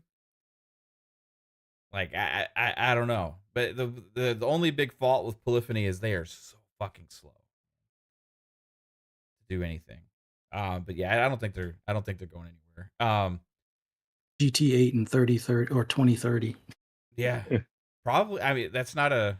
I mean, maybe even later. Oh, I thought you GTA. For some reason, I read that as GTA in my head. I was like, GTA. what? Yeah, I mean, it wouldn't surprise me, but it wouldn't actually surprise me if it's even later, man. Like, how long did it take between 6 and 7, and then 4 and 5? It's like years, but we know games even take longer and longer. It seems like now before the next iterations. Like GT7 will be the only one this generation. Sport was a half step, so that was like a 5-year turnaround. Yeah, they'll do one of those like things. if you Yeah. Yeah, but if you count it from 6 to 7, I want to say it's 10 plus years, maybe 11. 'Cause that was like, I think 6 came out the end of the PS3 while the PS4 was just going on shelf. And then GT7 was second year into PlayStation. So Yeah. All right, let's get to the next. Lotus Esprit. 10 gifted memberships from Lotus Esprit again, hitting us twice with 10 each time. Lotus Choo-choo, loves all the fucker. racing game conversation. Obviously. Shout out to you, Lotus Esprit. And for you, I will play this very lovely video. Is your stupid American cartoons. Choo choo, choo choo. Ha ha ha ha. Shout out to you, bro. Appreciate you, Lotus, so much, dude. Alamana Pio with the $10 super chat says, appreciate you, Alamana Pio. Says, no one talks about Yoshida speaking about how PlayStation was going to die after PS3 launched horribly. Sony had to offset those losses with their TV sales. Microsoft has the money to do this with Xbox. Talked about that a lot. Nobody remembers PS3 and what the cell processor almost did it to. Steel and I have talked about it a billion times on Saturday mornings on Living Split Screen. So yeah, no, it was interesting that he brought that back up again because people forget how big they were back then with electronics and that they could recover from something like that. But that's now pretty much gone. They don't have that electronic dominance anymore. So it is interesting. Yeah, there's no offsetting from anything else at Sony anymore. Like maybe they can get the anime stuff, like that's part of SIE, right? I think they're trying to create that's really the identity of their company now is their entertainment offerings, right? Yeah, they're a media company now. They're Yeah. not a hardware company anymore. I mean, they still have this stuff, but they're not leading in any one of those areas, right? And they've been transitioning away and away and away. And I think like if they need more places to sell all that stuff too, besides just PlayStation consoles, right? The more that's their entire company, having stuff gate kept behind a $500, $600, $700 piece of hardware as technology continues to get even more expensive for this hardware in the future. Like, I think like PSVR 2 had that issue. Like, it just didn't have enough an audience because it's too expensive, and you have to also have another piece of hardware. Like, the more barriers there are for these companies, the less people that can access the games. And one company right now, Microsoft, is trying to lead the way with breaking walls down, right? Because they had the smallest amount of people that were already in the ecosystem to begin with, right? As far as console holders. So there's less risk for Microsoft to break those walls down than it is for PlayStation in a way, because like PlayStation diminishes their hardware that they're more dependent on right now. They lose a lot of their revenue and profits and stuff if people start buying their games other places, whereas like Xbox is only increasing kind of their foothold on the industry by branching beyond their small footprint of console users. They did it first with PC, they do it with mobile, they do it with all these places. Yeah, it might make that amount of console hardware that was already kind of small comparatively to the rest of the to Nintendo and PlayStation, maybe even a little smaller, but I don't think it's going to move that much, right? And overall, the more people that are buying the games on from all these publishers and developers that they have now, means the healthier those games can be. So that's what I think they see for their company, and we saw. I mean, it's not even about that. At the end of the day, Microsoft doesn't give a fuck about the console wars or any of this bullshit. There's like, we can make an extra $70 billion every other year if we just put our shit over here. Like, yeah, let's make a shit ton more money. Right. It's a trade off, like every time, but I don't think I think that there's not enough risk to not get the reward for them anymore, right? Razor Ultron with the $10. Appreciate you, Razor says. Oh, jeez. God, I started letting the F out, and then I saw what it said. Fly, Eagles. That's a long one. Fly, Eagles, fly. God, the Super Do you need Bowl. me to read it? Yes, can you read it, please? Okay. Fly, Eagles, fly. On the road to victory. Fly, Eagles, fly. Score a touchdown. 1, 2, 3. Hit 'em low, hit 'em high, and watch our Eagles fly. Fly, Eagles, fly. On the road to victory. EAGLES, Eagles. High school cheerleaders back. Let's go. Oh my God. I can't believe that was said on my podcast By your wife. by my wife. Oh God. I don't know who I want. Like, okay. I don't want the Chiefs to win, but I would rather them win than see Philadelphia. I'm sorry, Fuzzy. I'm sorry. I just can't. I just can't, man. Shout out to you, Razor. Appreciate it. Brett Bingham with the $2 super chat says Sony went from Sony. Hot bitch to basic bitch. He said include PlayStation. Then okay, Sony PlayStation went from hot bitch to basic bitch. Yeah, maybe so. I like. Here's the thing. There's something like the financials came out with Xbox. Like they're down on revenue, up in profit, right? They're like up in Game Pass and content services. They're down on hardware again, which means also the revenue's down because the hardware's down, but the profit's higher and the margins are better. They keep making changes like that. They created a lot of conversation that, as well as we find out that Microsoft the last month was also the largest publisher in gaming now, where people always raise all this concern and stuff. And I just see all these people just, I like to have conversations about the industry and stuff, but it seems like sometimes it's like all people care about. While we're getting all these games given in Game Pass and the services and stuff, still you have the arguments about the company's going to fail and die and stuff because of these financial quarterly reports and things like that without understanding all the intricacies and nuances of any of it, which unless you're actually Microsoft themselves, none of us really 100% do. You can analyze and all that kind of stuff, right? I'm sure that there's those on Twitter that'll have 1,000-word essays on the meaning of these things and all this kind of stuff. But ultimately, it's like, God, what do we care more about? You know, like getting the games and the value presented to us by these companies, or the health and success of these companies profiting off of this? And it seems like it gets mixed up sometimes from the minds of those that are championing video games.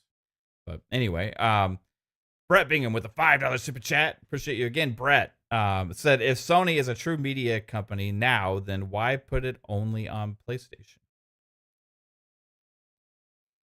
Well, they're making some changes. They said it themselves, right? I mean, Also, Sony doesn't really know what the hell they want to do right now. They keep going, oh, we'll do live action games. Now we'll do single player stuff. Well, fuck, that's not working either. Let's try multiplayer. Well, that's not working either. Let's go back to single player. Like, they don't even know what the fuck they want. Yeah. Let's make movies. So, you know, we've And already Herman goes, more Horizon. That's the Yeah. answer. we've already seen like a lot of growth on PC as well, like this generation. Xbox keeps referring that the PC market has a lot of growth, cloud gaming has a lot of growth, console gaming has little to no growth, or actually maybe even shrinking over time, right? Mhm. And so with those aspects, I think Xbox and Microsoft may see this also and think about why people prefer PC so much, right? And the options, availability of all these things, the storefronts, the choice, and all these other kind of things, right? So, like, I'm wondering from somebody that doesn't have a foot in the race, or doesn't have a team that they're rooting for, that just wants to buy something for their TV to play video games, right? Like the next gen Xbox, like if it actually is this a PC thing with the growth of the PC market, like I think that we could even see even more expansion. Like these PC handhelds are going to keep coming. I think they're going to keep growing that market too, and people get accustomed to playing games that way more. But Steam is going to be doing more boxes that are probably going to end up being put on your TV also. So I think in the next like 5, 6 years, you're probably going to have multiple options of different kinds of things you can put on your TV. That's like kind of PCs that have a different kind of face on it. You know, I think that's one of the things that Xbox and Microsoft sees, and it's less traditional. But there's a big win there for gamers if they really look at it a certain way.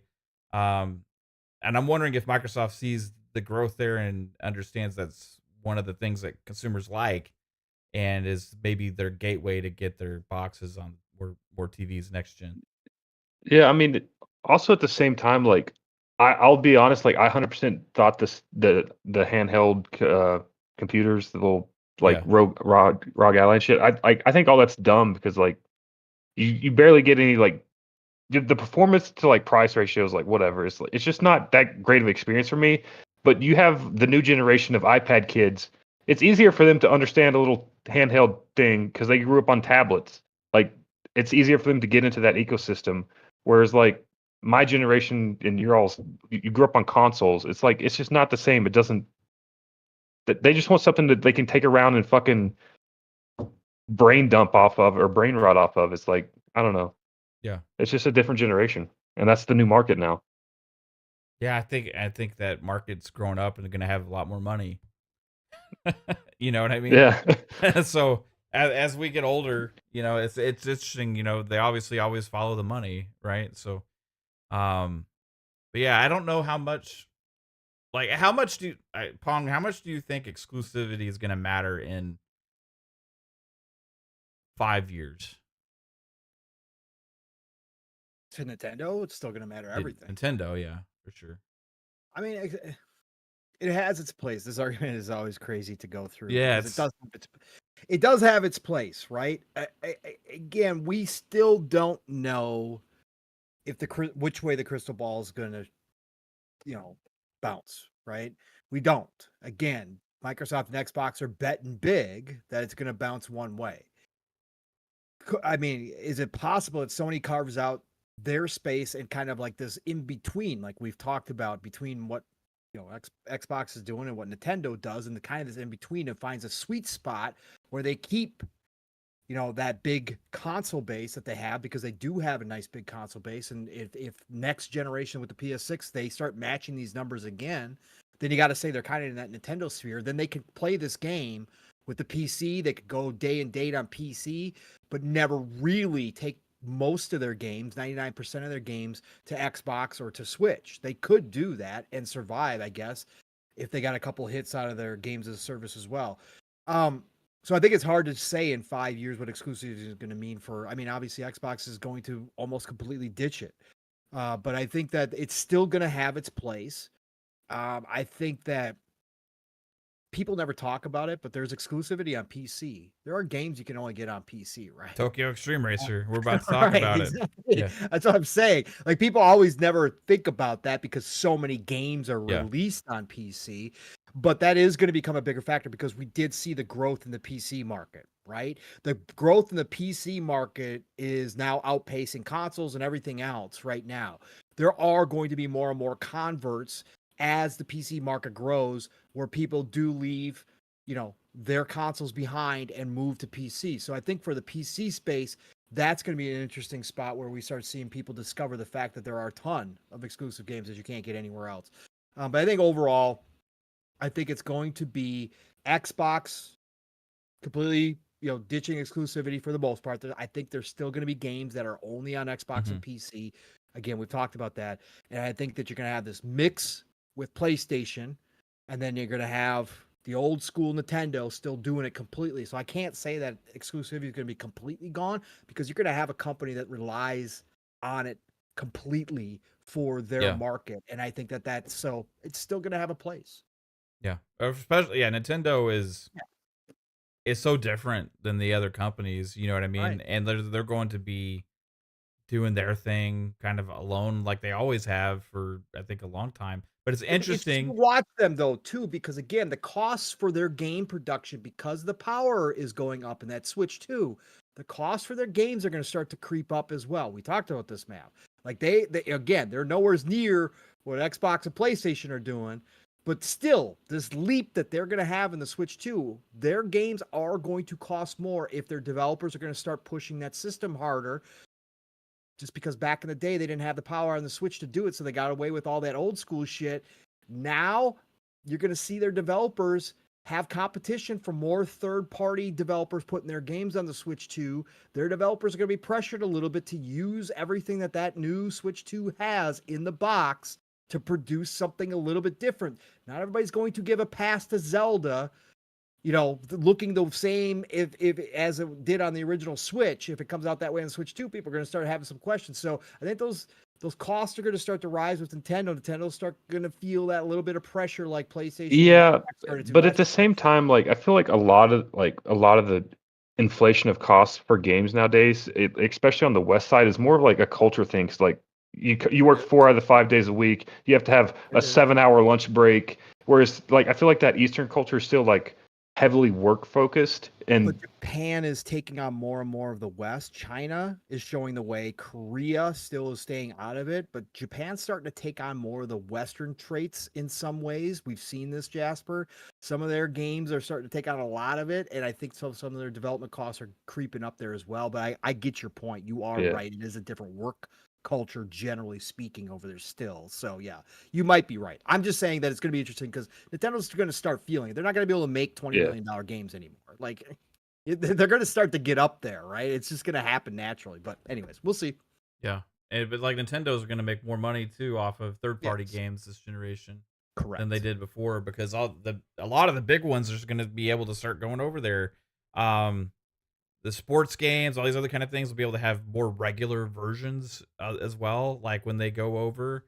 So they're not going to look too different than you would get on the ones that are still launching on Xbox One or PS4, right? They'll maybe look even better than those, right? So it's going to be interesting to see what happens with the Switch 2. I can't actually wait for their reveal show is it April 8th Yeah. or something, right? April April 2nd. beginning April. April 2nd to see what it looks like Yeah. with the games actually running on it. So, and is in a weird twist too, like we say, like Nintendo's doing their own thing, but they kind of are the ones that maybe push and revolutionize the interest so much with like handheld handheld markets. stuff, Like yeah. Steam went after it first, and then now you see Oh, they're bringing back Xbox and PlayStation doing it. I mean, again, Xbox exactly. for the first time, but PlayStation's coming back to the handheld for God's sakes. Yeah. Yeah. Says a lot. So, I mean, I think that people see that market grow, and they see it continue to grow as the capabilities of the devices are so much more than they would have been able to be like 10 years ago. Like, and now you can have you don't have to make a legitimate- separate game anymore. You can Yeah. you can make the same game. Yeah. and they're only going to get better. Like, they're only going to keep getting better. I can't imagine what those kind of devices are going to be like 10 years from now. You know what I mean? Like, Better battery life. It'll probably be so seamless compared to like what we're used to seeing on screen, whether you're on a desktop or your console to the TV. It'll probably look that good in something like, a tenth the size kind of thing. Like, yeah, I can't wait. yeah, be interesting to see for sure. Brett Bingham with another 5 said, Xbox is dead. You all understand Windows is Xbox too, right? This is an Xbox, motherfucker. Samuel L. Jackson. I don't think I sound enough like Samuel L. Jackson. I tried. Motherfucker. Can anybody give a Samuel L. Jackson a good one? I can't do it right now. The Boondocks was when I used to watch a lot of the Boondocks when he used to do like some of the voicing for it. Yeah, I could do it, but right now, a lot of cursing, and I'm probably not. These motherfucking snakes off this motherfucking plane. He is too dangerous to be left alive. Maybe Jasper's the best Samuel L. here. So yeah, who knows what's going to happen. I want to transition to another racing game though, because this is, again, like Pong said, this is technically a PC exclusive right now, because probably the cheapest place to develop for them to get the game out to as many gamers as can possibly reach it, and trying to revive this franchise, and that is Tokyo Extreme Racer. Man, I had access to it early, thanks to them, for Genki, for sending me the care package that had the code on it, so I had a little bit more time to play early. Since it has actually officially hit early access, Pong has finally had a chance to play. Fuzzy has had a chance to play. I'm curious if you have dived in, Jasper, because you said you might. You were thinking about it when I was streaming. Yeah, but then I picked up Assetto Corso Evo, so that's what I've been playing. Okay, right on. You liking that? You have to start that one. It's kind of broken right now. Like they launched it, and then the servers immediately went down. They've been down for like 2 weeks, so like you can't earn money in it right now, and it's limited to the single player mode because it's broken. So it's kind of weird, but yeah, hoping whenever they get the servers up, it's actually fixed. Also, like I've been playing it. I've been using the GR86 as the car I have in real life. The handling of the game is completely different from the real life. I thought it would be like closer, but that thing slips and slides in the fucking game like crazy. Yeah. Some of the sim racers are a little too extreme sometimes with trying to be sim, that it's like you can't even fucking do anything, right? Yeah. But yeah, so TXR. Now, this was a franchise that, and when I say TXR, it's Tokyo Extreme Racer, right? This is a franchise that was one of my favorite games on the Dreamcast, right? Back in the day. Absolutely fell in love with it.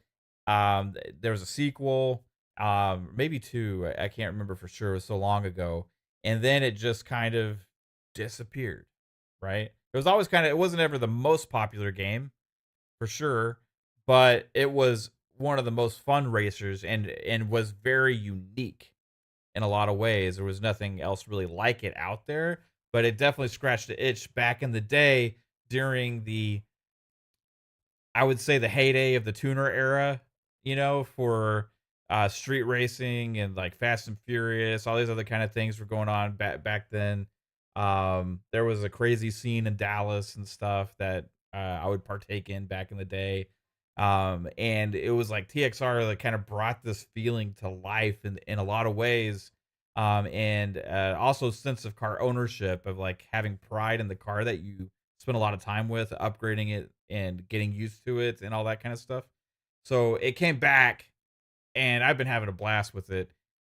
So I want to get Fuzzy's thoughts, because Fuzzy's like the most, like, you understand all the tuning stuff more than I think either of us would, but overall, just like, are you having fun with it? Having fun with it.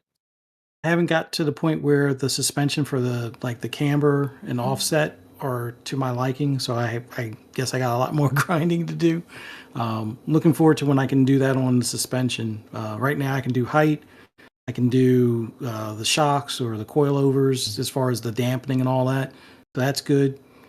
Body roll feels, I wouldn't say feels completely realistic, but it's manageable. You gotta, you're depending on if you're running soft, medium, or soft, medium, or hard compound, will determine how long you can run, which is kind of realistic to some extent. But I like the fact of highway racing, and no, I don't condone that in real life. I know some people, and maybe I may have participated in some stuff at a much younger, foolish age, but I like the realism of that, where there are cars, just random cars on the road, and some trucks and stuff.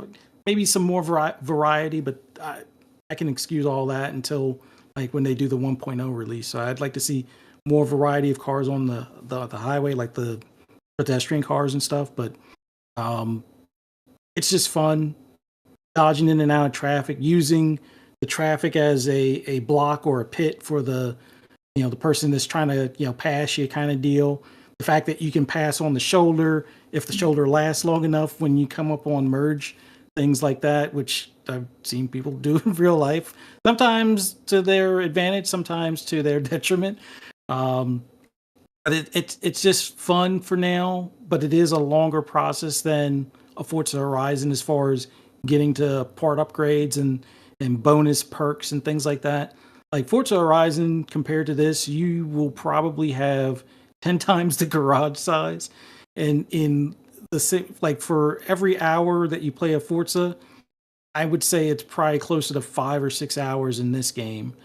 So it's not unbearable as far as the progression, but it is a slower burn. So each mod means more to you because of what you're spending and what it's going to cost you to make that up in races on the street and stuff like that. But I hope something like this is incorporated in the next Forza. Like this was the street racing I was talking about before, where it's like I want straight highway or I want traffic that's not like random Volkswagen Beetle just putting around at 20 miles an hour on a road that's clearly 55 to 65 or something like that. But this has a closer feel to what I would want to see Forza do in that regard. But it's fun, a little more, takes a little more time and effort than Horizon, but yeah, still fun nonetheless.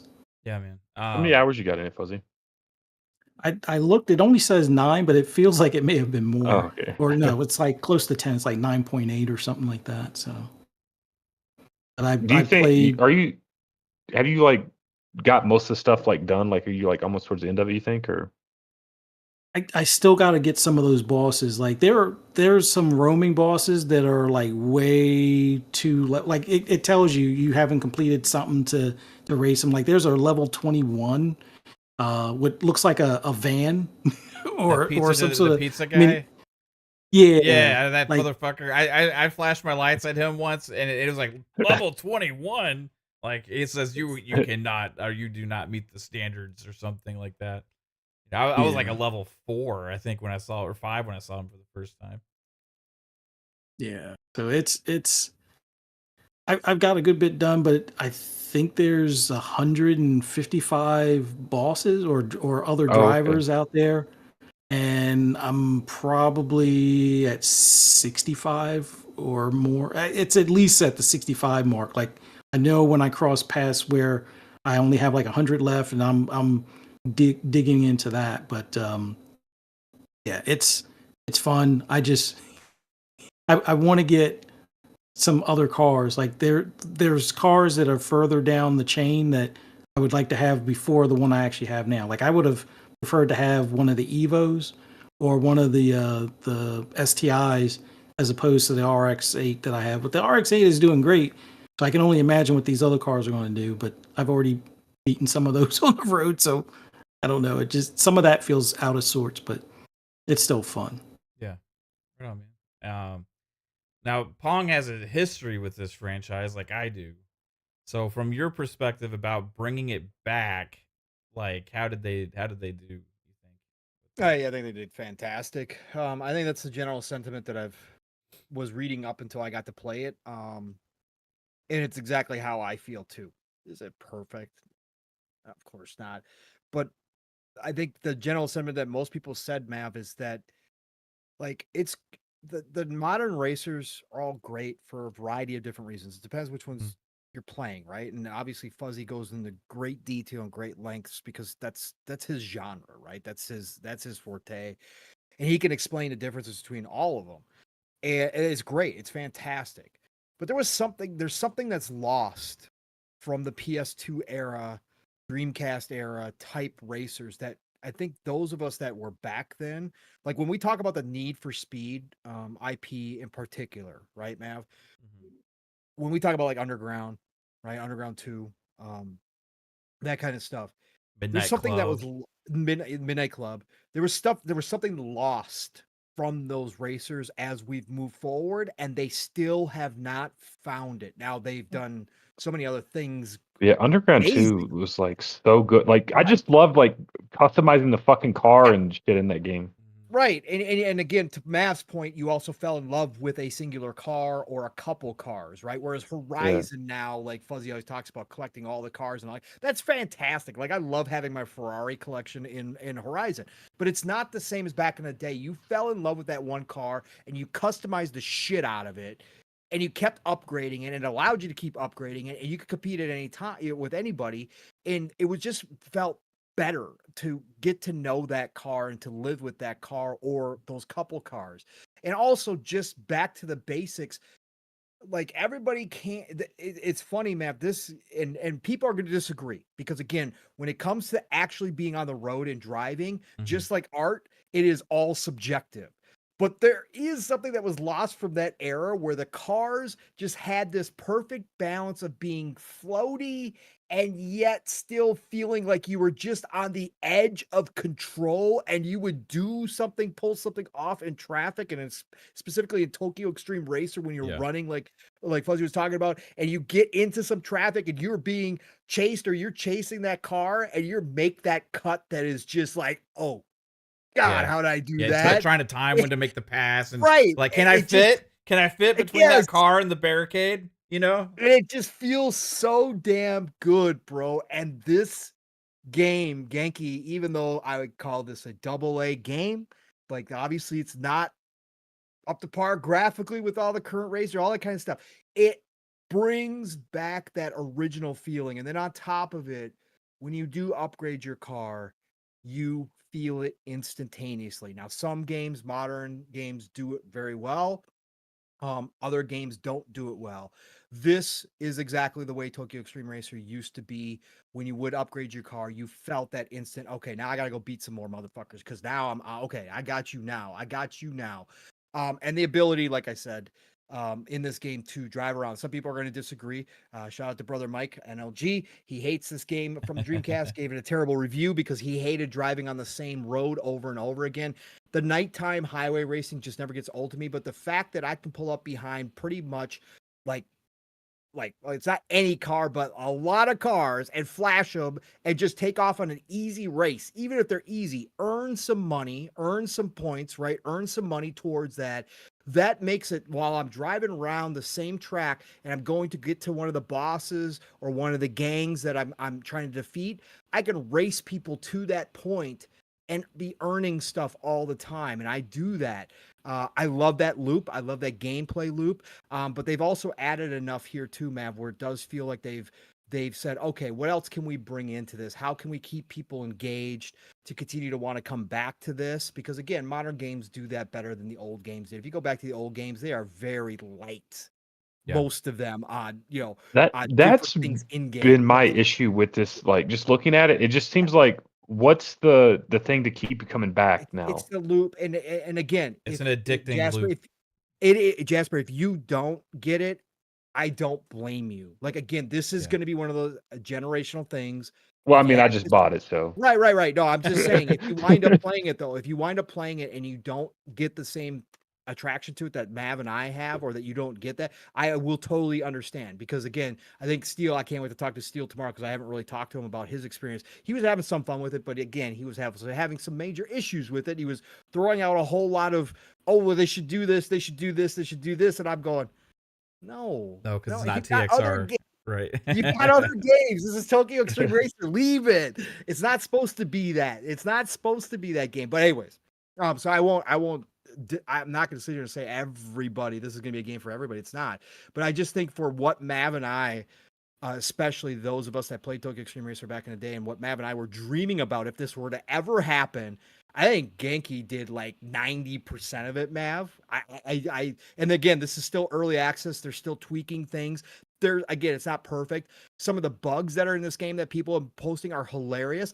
That's the other thing that one with 3 cars stacked. Yeah. Right. That's sometimes that's sometimes the thing that misses in modern day gaming. Because some bugs do make games better. Some bugs are charming, like some of the Bethesda bugs are charming to people. There is something about Tokyo Extreme Racer, some of the jank that was to it back in the day, that is charming. And there's some of that in here where I still laugh my ass off, like you said, Mav, like the stacking of cars or some crazy shit. Like some of the AI will do something like what are you do? Yeah. What are you doing? But I just smile and I go, oh hell yeah, this is Tokyo Extreme Racer. Having a blast with, like, I'm 4 or 5 hours into it, having a great time. The whole skill tree session, sections now map, I think that was a great addition, because you really do have to think about what you want to do. If you want to go for that car, right, you got to pick out which. You're not just gonna get every single fucking car. You got to decide if you want to, go into the manufacturers, or if you want to go to the parts section so that you can get better upgrades. You really do have to start making some decisions there, and I thought that was really dope. I spent a lot of time in there looking at that. This is great. I hope, again, it's done pretty well on PC for what it is. I hope it continues to do well. People have still been posting about it. I've still been seeing people playing it. I hope this does come to console. Again, this wasn't the most expensive project that Genki's ever done. They've been doing this on mobile for a long time. It's just so crazy that they brought Tokyo Extreme back to even PC. But I hope it does come to consoles and gives a fair shot on consoles, because, man, I think a lot of people would, especially the older crowds and maybe some newer crowds, but especially the older crowds, would pick it up and go, "Oh shit, What's this is what what's it used the to be." roadmap for this game look like? Because it's early access, right? Yeah, it's early Yeah. access. They said Yeah. what, 6 4 Is months. they even 4 months? They 4 said months. they're hoping it'll be in early access for 4 months. And But like, what are the things they're planning on like adding and stuff? so the rest of the campaign, I think they Oh, said it's like okay. half of it right now. Mhm. And I think there's roughly 200 rivals in this. I don't think they said how many there's going to be in the full version yet. And so if it's successful, what I could envision is them adding more rivals, more gangs, more bosses over time. Um, because there's like a point when you get past a certain part, you kind of clear the map in a way, right? And then there's like this transition period, and you get flooded with new rivals and gangs, and they all have personalities, like I would like to see animated characters. yes, yeah, Instead of just the shadow, I would like to see some yeah. anime characters in there. That would look dope as fuck if they drew those in there. So you have Sick. like this personalities between the different cars, and some of them drive differently to fit their personality too. It'll be more aggressive, less aggressive. Some of them have better straightaway speed. Some of them are better in the corners, like all these other kind of things, right? So like when they flood the map with these new car gangs and rivals, it gives you a whole nother set of things to challenge and tackle on. Then there's also special things called wanderers, where they're like they're not necessarily random, but they're like kind of, you know, mystery people that like are in the streets that are like known for being kind of legendary, and you have to, they'll only race you if you meet a certain kind of criteria, right? Some of them could be like you have to own this amount of cars, or you have to be racing in this specific kind of car, or you this or that, right? So those are an objective for you to go after. Then there's the bosses, and then there's like the like legendary bosses, and eventually you take on the the main boss, which back in the day was Speed King, which he was an asshole. God, he was like almost unbeatable, right? So You had to put them in the wall. had to put him in the wall. You had to put him in the barrier of the in the Yep. overpass, right? Between the So what I could see, because I was in a different day and age back then, there was no add-on content, there was none of that, right? What I would see, if it is successful, they could add more transitions to where, okay, now here's this whole other level of challenges or stuff like that they could add in, and different cars with different personalities and stuff. So there's also like those parking areas that has people that you can challenge in the parking areas. So they could add stuff like that. They could obviously add more cars, right? They could add all these other things. But right now it's just it's a smaller double A experience, and that you can tell they did what they can afford as far as like the cars that are there and the options. There's not that many car licenses out there or anything like that. But you don't necessarily need it in this game either, because even though there's less options, you're gonna find yourself getting attached more to a car, and then question like, is it a risk if I go get this other one and like soup it up? Like, cause I'm getting so good with this. Like, I'm loving it. I understand how to handle it. Like, yeah, I love how fast it is on the top end or something like that. And you're like, but if you make it another car, maybe it's not as good. Then maybe certain cars are better for different things, right? And different stretches. Like if you get a Skyline, it might be better on the straightaways. But if you get like a BRZ, maybe better in the corners. less top end or something like that. So there's all those kind of decisions that you're gonna have to make over time, right? So that's one of the things I love about it. But yeah, that's what I would hopefully they do. But they haven't necessarily announced like after 1.0 plans, right? So that would be something that maybe they would talk about later, depending on how successful the game is. So I'm hoping it's successful because if it is, then we get it on. Maybe they'll end up doing a port to Xbox, PlayStation, the Switch, all those other kind of things. And the more places this is better for me because I love this franchise and I want to see it succeed.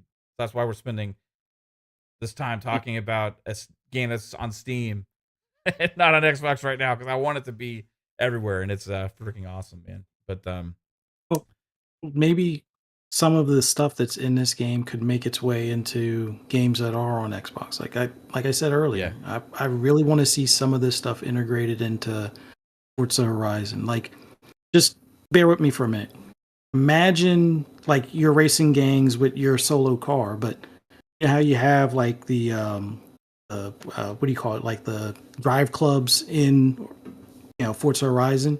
Imagine you either having your friends on your friends list be part of the gang where you guys get progression based on your overall performance, or you could start recruiting some of the AI cars into your gang that, if they win races, you get some of the loot. You can help fix up their cars, or some of the winnings can go to fixing up your car even more.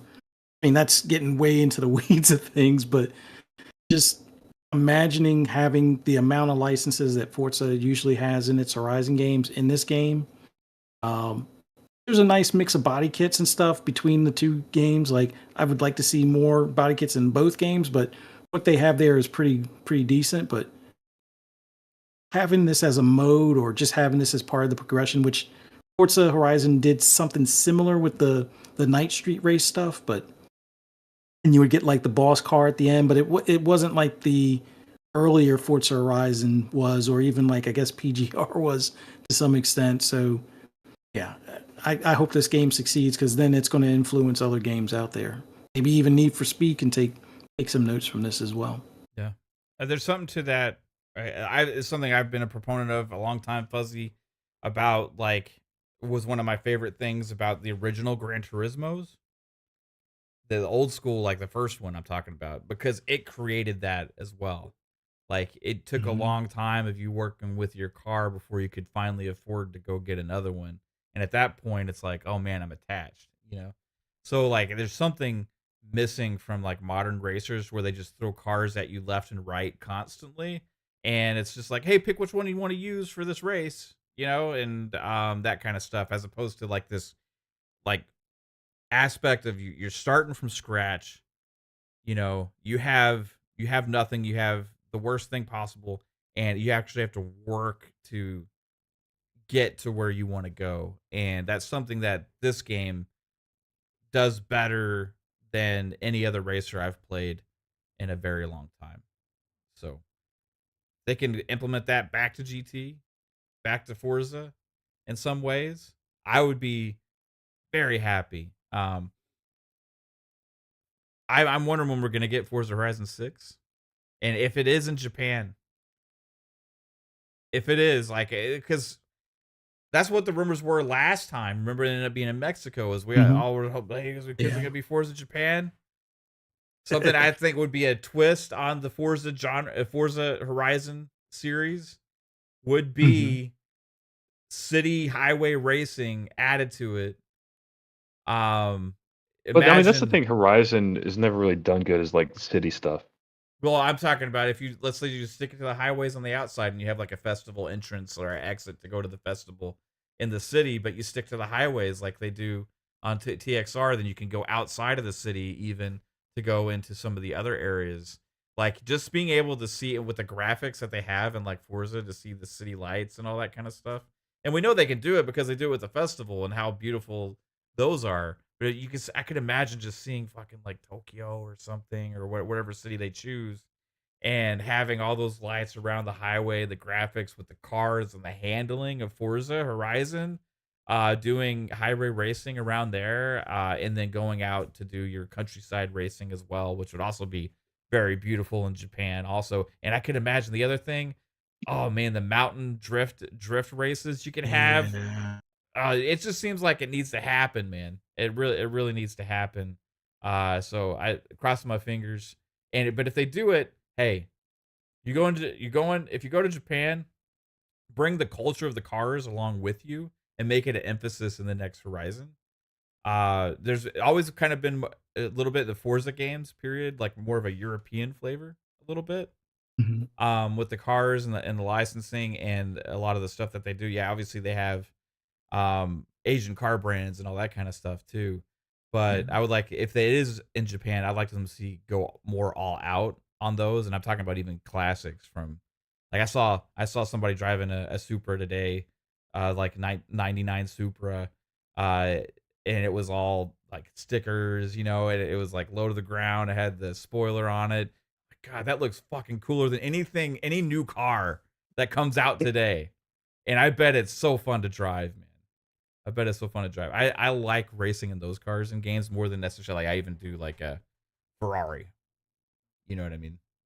So hopes and dreams, everybody. But that would be game Yeah. tailored just for me. I know there's other people that have completely different opinions, right? um, but here's something else about franchises coming back. I wanted to bring this up because shout out to Simu Liu, actor that plays Shang-Chi. Obviously, some of you may know who he is. Now, there's a couple of actors in Hollywood that are gamers, right? And Simu Liu actually was at the Game Awards a few years back, and he was like giving Halo a huge shout out. He's a huge Halo fan. He plays games all the time, and one of his favorite games is Sleeping Dogs. And he's made a post talking about he's trying to get Hollywood to greenlight a Sleeping Dogs movie in the hopes Well, that it'll resurrect the there franchise and be a was Sleeping a Dogs 2 Sleeping Dogs game. movie in the works, and I think it got canceled this year, right? Or like last year. I'm not sure. So Something like that. I'm gonna go to his post because he had posted about it. He said so few film projects make it from pitch phase to green light. Pitching execs who don't understand the game has been tiring. Everyone's overwhelming love of Sleeping Dogs here has really given us life. First a movie, then a sequel game for everyone. That's always been the dream. So, gotta say, we should root for Simu Liu here to get this damn thing done, man. He posted a picture of potential Sleeping Dogs thing, and I gotta say, I like when I see like Henry Cavill's another one. He was being stubborn about the Warcraft thing. He's like, no, I won't do it unless it's like right, you know. So I like when I see these actors and stuff that are trying to make sure that if there's something made, it's done right. But I just gotta say, good Yes. luck. I hope it So happens, man. there was a Sleeping Dogs movie that was in the works from 2017 until just a few weeks ago when the main star of the movie, Donnie Yen, came out and said, Yes. it's no longer in the works. Yeah. Yeah. So that one. So I think Simu's trying to resurrect it. Yeah. So, man, I gotta hope it happens, dude. Okay, he would be great, like in the movie. Like he did great in Shang-Chi. So I don't know. I don't know why that one got canceled. But anyway, it could be a good thing. Could be a good thing. If you want a Sleeping Dogs 2, it could be a good thing for sure. So shout out to Simu Liu for doing that and trying to make it happen as a gamer. I think he's coming at it from a gamer's heart first, you know. Yeah. So also I mentioned this earlier, guys, about the stream your own game thing. So Xbox added, I think there's 4 more games to it right now. There's Subnautica, the Below Zero. Below Zero, and Kingdom Come Deliverance 2 will be part of it. Yep. And then there was one more game. I can't remember which one it was, but it seemed like 4 pretty popular games. But the other aspect to it is something I saw Josh Stein on Twitter talk about, and he said that this is the first of many of these that are going to be happening. So keep an eye on the post and stuff. And if it's only 4 with this, I assume that this will be a frequent thing as opposed to them doing like, hey, here's 50 more. Here's 50 more all at once. So I think they're going to keep announcing these things throughout the year pretty often. And it's very important, I think, for the vision of where Xbox is heading for the future. So I'm curious which games are going to be supporting it, especially on the newer ones, brand new games. Kingdom Come Deliverance 2, one of the most wish-listed games on Steam, I believe. And to have that on Xbox Anywhere, if you purchase it, gives you dual entitlement between console and PC. So that, for me as a customer, is an advantage. Well, I think it's dual entitlement on PC. I got it, or if it's just the cloud. Not 100% on that. I think it's everywhere. Is it coming to console? Yes. Okay. Then yeah, if it's in the store, it should be. What was it? I gotta go You look buy at it the on- announcement. It's in the stream your own game feature. But I don't know if it's necessarily going to be part of the Xbox Anywhere feature. That's 2 separate I things. wonder if What it's game is it? Kingdom Come Deliverance. 2. Yeah, I'm curious if it is a play anywhere or dual entitlement, because they are starting to get third parties to do that. That would be huge. I gotta check to see if the first one was like that, because I don't know if I own it twice, like once in Steam and once on Xbox. I know I have the console version that I purchased, but I could have sworn I played it on Xbox's store. But then again, it may have been in Game Pass for PC a while back, before the announcement of Kingdom Come Deliverance 2. I don't know. Yeah, I'm trying to I look don't it up right now. Okay, Yeah, I was trying to see if it's in the store. it says the stream your own game library just got bigger for Game Pass Ultimate members. Check out the new cloud playable games. So it doesn't say Xbox Anywhere. So that's the difference, because like NBA 2K25 isn't like that, right? But it's in the stream your own game thing. So they kind of have 2 separate things going on, where Xbox Anywhere is PC, Xbox, and the cloud. And then the stream your own game is just Xbox and Yeah, I the don't cloud. see Play Anywhere on the first one, but the second one's not in the store yet on the PC, so I can't tell if the second one will be. I don't. I guess the first one was on Game Pass at one point, because like I said, I bought the Yeah. console version, and I'm looking on the Xbox app, and it gives me the Game Pass discount. So I'm assuming it was in Game Pass at some point. I wish it was dual entitlement. Yeah. Then I guess I wound up buying it on Steam. So you get more. I mean, so if you buy it on console, then you can stream it to your PC or mobile device, right? If you buy it on Steam, you can just play it on PC, or you could use Steam Link, I guess, to do that if you within your house. But it would be nice, I think, to have some like, hey, stream your own games is like make all of them also Xbox Anywhere. I don't know if they can do that or not. Because it's like, are they going to be pushing that more than Xbox Anywhere? Or are they going to be pushing Xbox Anywhere more than stream your own game? Or there's going to be some publishers that are just willing to do the stream your own game thing and not willing to go all the way in with Xbox Anywhere.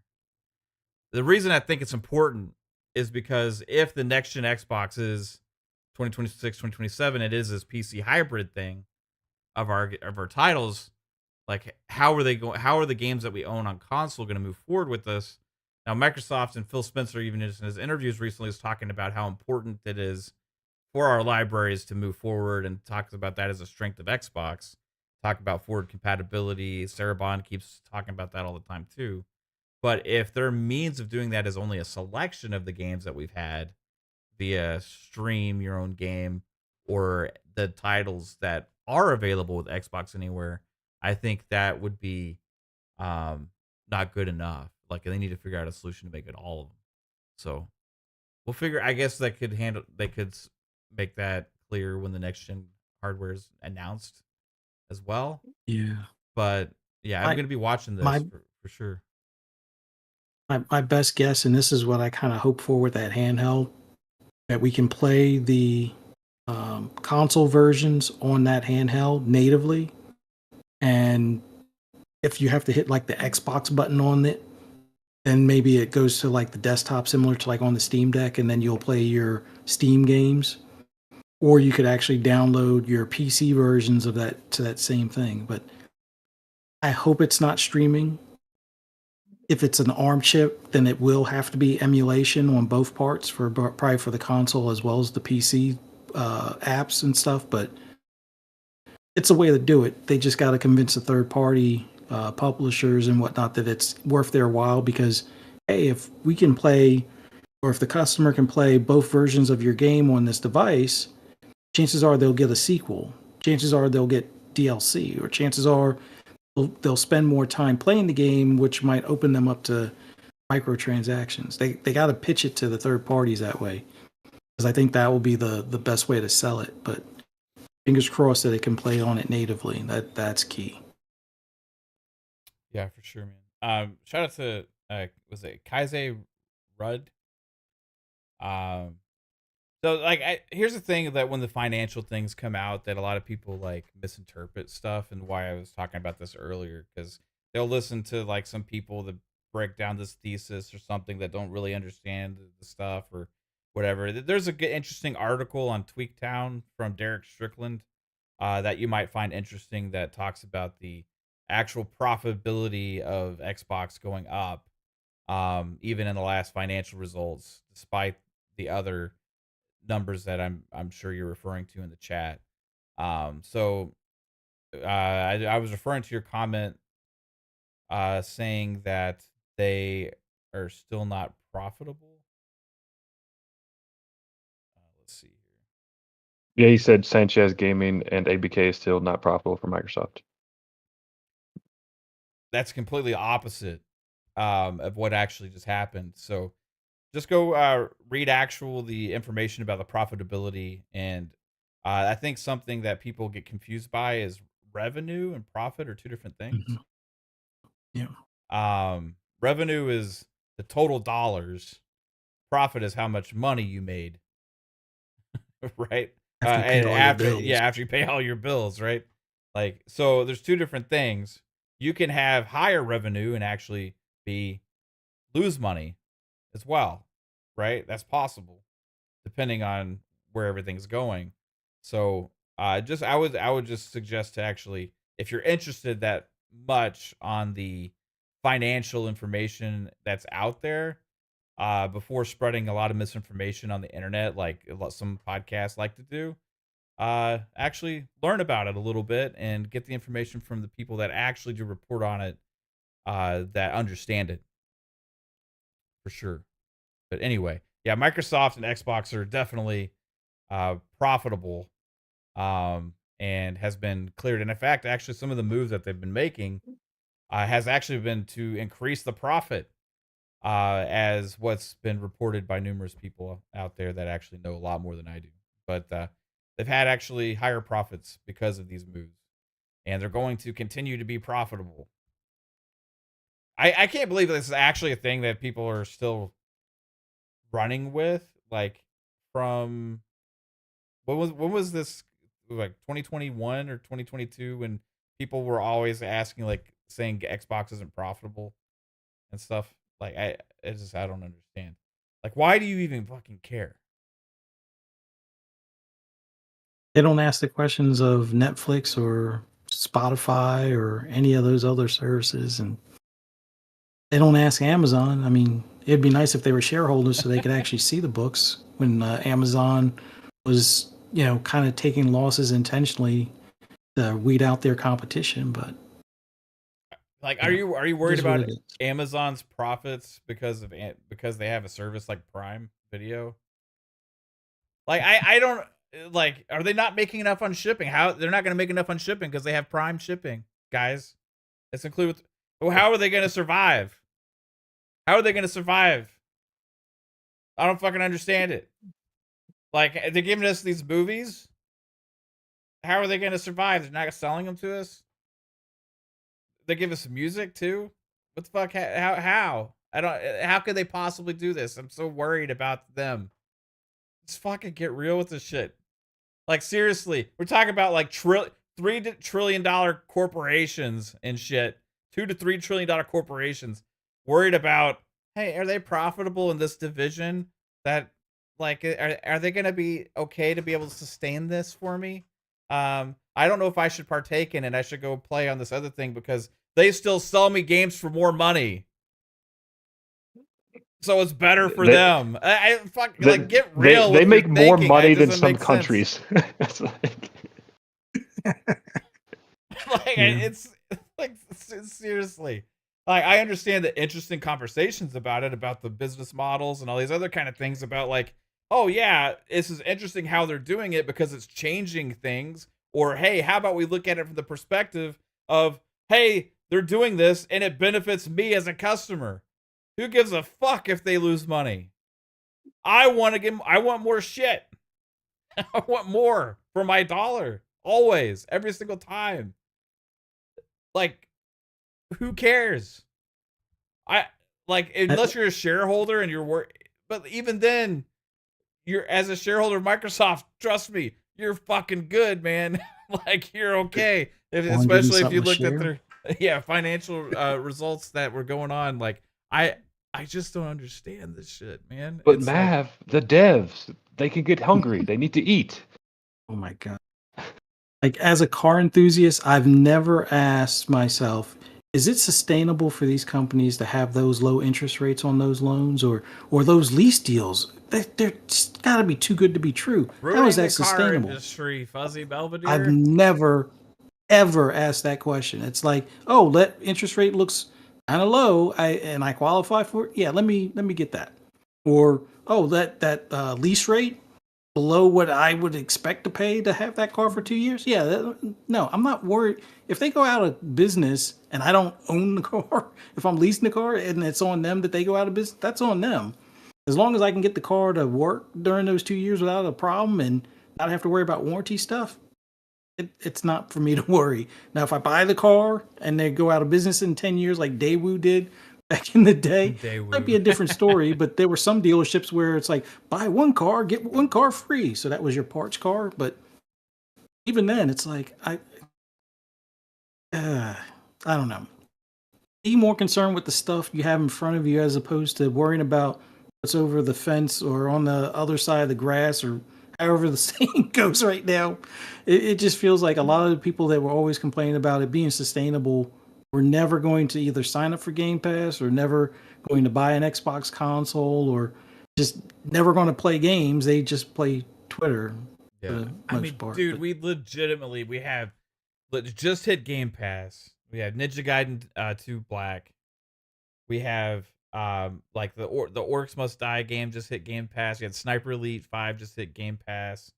There was another one that just hit Game Pass too. Citizen Sleeper. Citizen Sleeper. Fuck. And Eternal Strands. And Eternal Strands. They all just hit Game Pass, right? We have Avowed coming out in 18 days. We have another Rebellion game. They just put Sniper Elite in there, but guess what? They're not done because in March they also have Atomfall hitting. South of Midnight is in April. Clair Obscure Expedition 33 is hitting Game Pass in April. May 15th we get Doom: The Dark Ages in Game Pass. Then we have the whole summer show and everything, and people are saying, well, Xbox is dead. Why would I need to buy an Xbox?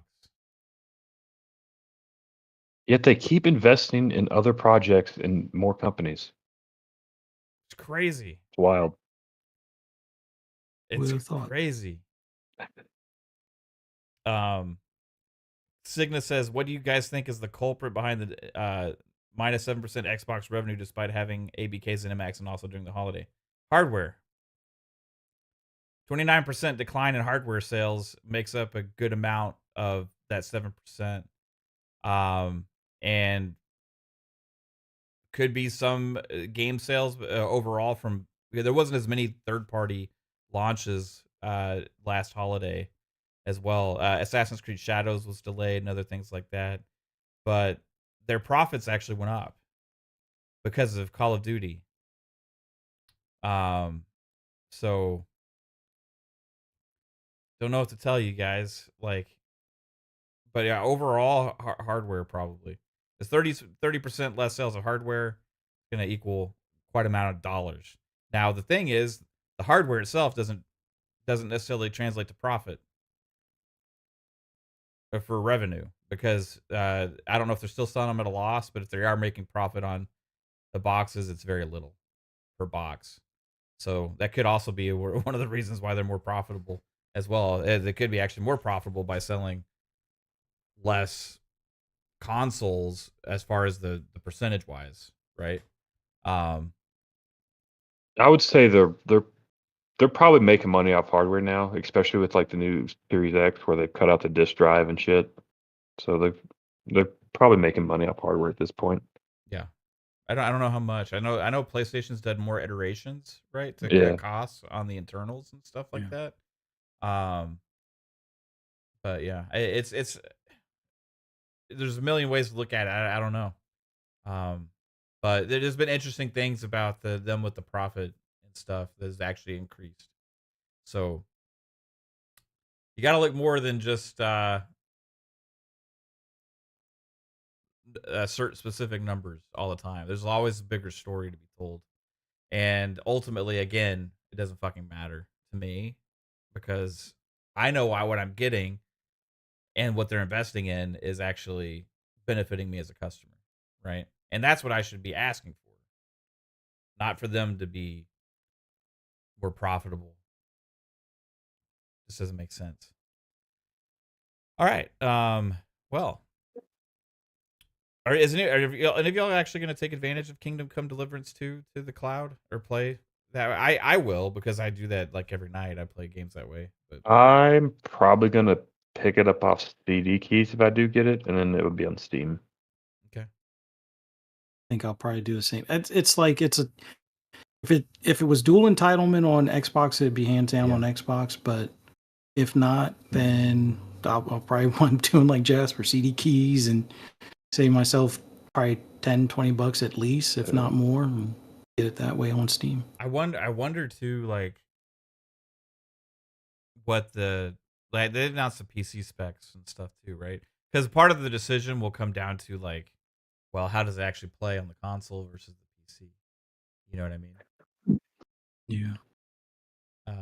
Pong, are you playing it on PC? You think, or does the stream your own game thing move you? No, I'll be playing on PC.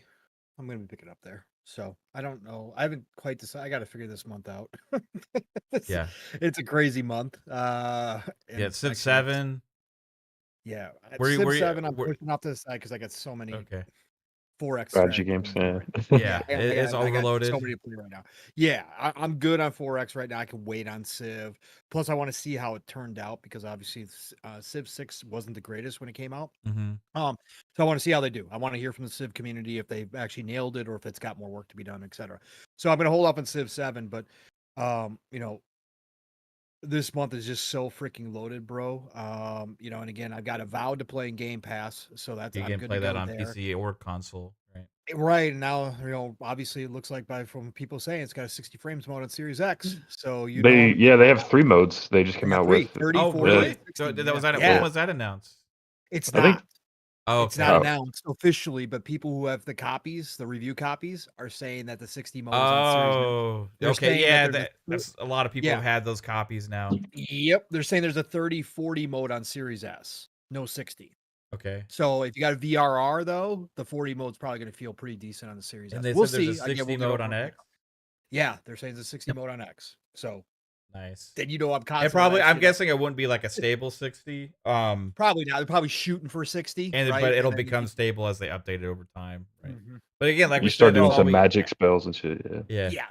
That's like what we said like before is like just give us the option. You know what I mean? Just give us the option. Let me play it how I want to play it. Yep. Exactly. Because it doesn't bother me. So I mean, with I Avowed see. being sitting there, I really want I really want a Kingdom Come Deliverance too. So I haven't decided if I'm going to buy it right away or not. I think I am. But it'll be PC, yeah, for sure. Just to answer your question, it'll be PC. What else is February? I Oh, know got it was one. Assassin's Creed was, but it's moved to March. Yeah. You Avowed, got Pirate Civ. Yakuza, Oh, and Monster Hunter Wilds. and then Monster Hunter Wilds at the Yeah. end. Actually, it's what March 28th Yeah. or February 28th the end, isn't it? Yeah. Hold on.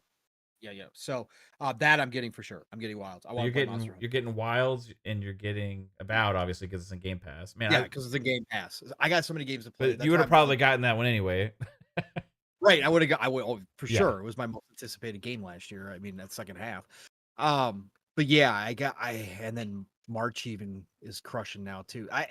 It's crazy. I really want to play Kingdom Come Deliverance too. It looks so good though. It looks so good. It looks like they nailed it.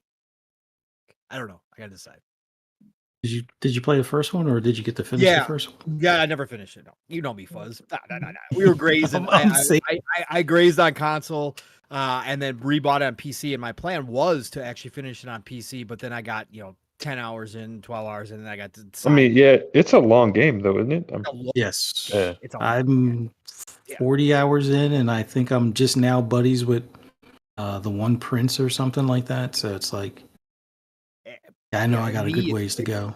Me, because you can go do things like, again, gathering herbs helps you build up your skill. Like that's even more addicting to me. Like I already gather shit and collect shit, and it's already a problem because I'm always freaking over encumbered every single freaking time. And that game, you think like Bethesda games are bad? In Kingdom Come Deliverance 2, it takes you freaking an hour to walk anywhere if you're over encumbered. You got nowhere. Mhm. That's how Stalker is too, though, man. Like I'm always fighting being over encumbered with Stalker, but like I don't want to drop any of my stuff, so I'm like, walking through the fucking bog. And, like, I just don't even pick up. I find the guns I want in Stalker 2. I'm like, I just not even picking up any more guns. And then there's also the anomalies you can get that increase your weight limit. Those are real helpful. Yeah, but the fucking like bread and sausage it weighs so much. I leave. I don't even I leave all the bread and sausage and just like carry one food group with me, and like I don't even pick up the vodka or beer. Just leave that. Yeah. But I love drinking it because it looks so pretty. Then the screen, the colors are so vibrant. I gotta get back to Soccer too. Bro, there's so much right now. It's still downloaded. Oh god, it's impossible. It's impossible to keep up right now. Yeah, I still need to finish Stalker. How many games? I'm like 20 hours in.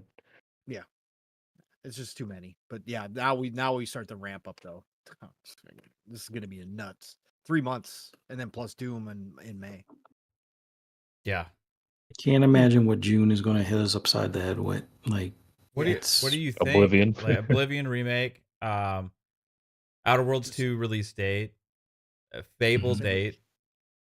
Let's say they announced Grand Theft Auto. Well, we should get Grand Theft Auto 6 announcement in March, right? So let's say they announce Grand Theft Auto 6 is coming, and it'll be, let's say, October. Do you know how many games are going to drop in June, July, August, September? You know how many people are going to be scrambling to get their games out this year? Fuck, bro. I mean, the fucking Switch 2 could come out in June. Yeah, that's true too. Yeah. It's crazy. It's just crazy, man. Yeah, save up, guys. I mean, that's why Game Pass is so valuable at this point. 100%. I mean, last year, from a third-party perspective, was pretty weak for games. There wasn't a bunch of huge third-party, like AAA tentpole franchise releases, right? I think Assassin's Creed getting pushed out. You didn't have a lot there, especially in like the fall holiday thing. Normally, Call of Duty, but that's first party now, and it's included in Game Pass, so it kind of feels different. But there's no Battlefield last year, right? There was what other big third party franchises launched in the last fourth quarter? Or the Dragon Age was one, but it didn't do very well. Yeah. That's an understatement. Yeah. I don't know. Around and find out, BioWare. Yep. That was another thing. Why I'm laughing, everybody, if you guys didn't hear today, they confirmed that the 1.5 million was with EA Play included players. But how many EA Play subscribers, I think, are there? Or do people subscribe just for Dragon Age? You know? That could have. A lot of people Yeah. might have played it through there. So I'm just saying that, like, no, either way you dice it, not good. Yeah. Not And good. comparative Anyway, to the last Dragon Age launch had 3 million within a few months. not gonna dance on the graves. It's early, and again, they never like to see people lose their jobs. However, it was coming after this one, so they like, I guess, moved a bunch of people to different positions within EA. Supposedly, they also, I think, got rid of contract workers and stuff like that. All the writers are gone. All the writers are gone. It had to happen if you played. Again, there was a lot of fake applause for Dragon Age, but if you played it, the writing was absolutely fucking disgusting. I'm at this point, I'm waiting for it to hit Game Pass. So but they confirmed there's now under 100 people at BioWare total, because the people that were moved off are now permanently off. So that was Jason Schreier's report today. Under 100 people at BioWare now, and they are all focused on Mass Effect 5. So that's gonna be the last. I'm just surprised EA has kept the studio alive at this point. I think it's just to get Mass Effect out and to see if they can pull off Mass Effect. Because if they can pull off Mass Effect, then they still got something. As long as they don't grow that studio again too big or try to do too much, you've got something if you can pull off Mass Effect. So we'll see. Yeah, Fuzzy says, "What a shame! Still my game of the year." Yeah, I think I'll enjoy it when I play it. Like, I really enjoyed the gameplay, but it was a slog getting through some of the story content. Like I said, playing Eternal Strands now, like, even the exploration is better than what was Dragon Age. Really? Again, I didn't play. I was using the 10-hour trial. You guys all know this. I talked about this, right? I already knew going in that I didn't like any of the characters and that the writing was already awful, but obviously I had to experience it for myself. But even the open world exploration is already better to me in Eternal Strands than what I experienced in Dragon Age Veilguard. Like, again, Dragon Age Veilguard just wound up being, it was like a kid's version of Dragon Age, like, literally. Like, it just didn't feel right at all. The combat felt okay, but I liked old Dragon Age combat. So again, that's on me. That's not on them. They can change the game however they want to. But I'm just saying, overall, there's a reason why only 1.5 million people played it, even though it got rave reviews and people were saying that it was a return to form for BioWare over and over and over again. There's a reason. So I encourage anybody to try it on the trial and check out the trial and see if you like it. Because I'm never that person that says, how can you like this game? Go enjoy it if you enjoy it. There's a problem there. That Dragon Age, the IP, did not get more than 1.5 million players. That's crazy. That's nuts. I wonder if that means this will be the last Dragon Age we ever get. Yeah. Everybody's already come to grips. If you read the Dragon Age fan pages and the fans, the super fans out there, they've all come to grips that the Dragon Age is done as an IP. Yeah. So like BioWare's history, man, I just want to go through their history a little bit. You had Baldur's Gate, right? Neverwinter Nights, Knights of the Old Republic, Jade Empire, Mass Effect 1, 2, and 3.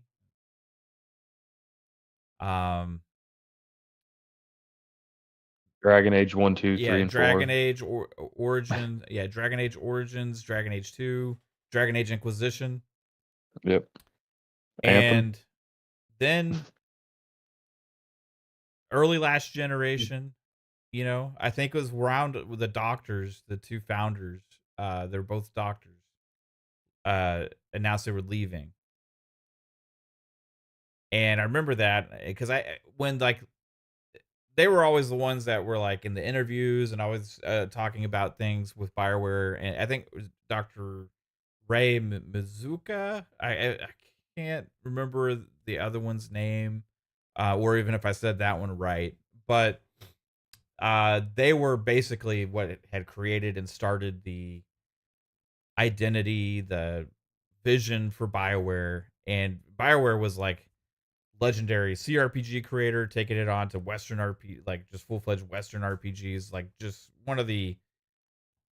was the creme de la creme of RPG developers in the West, right?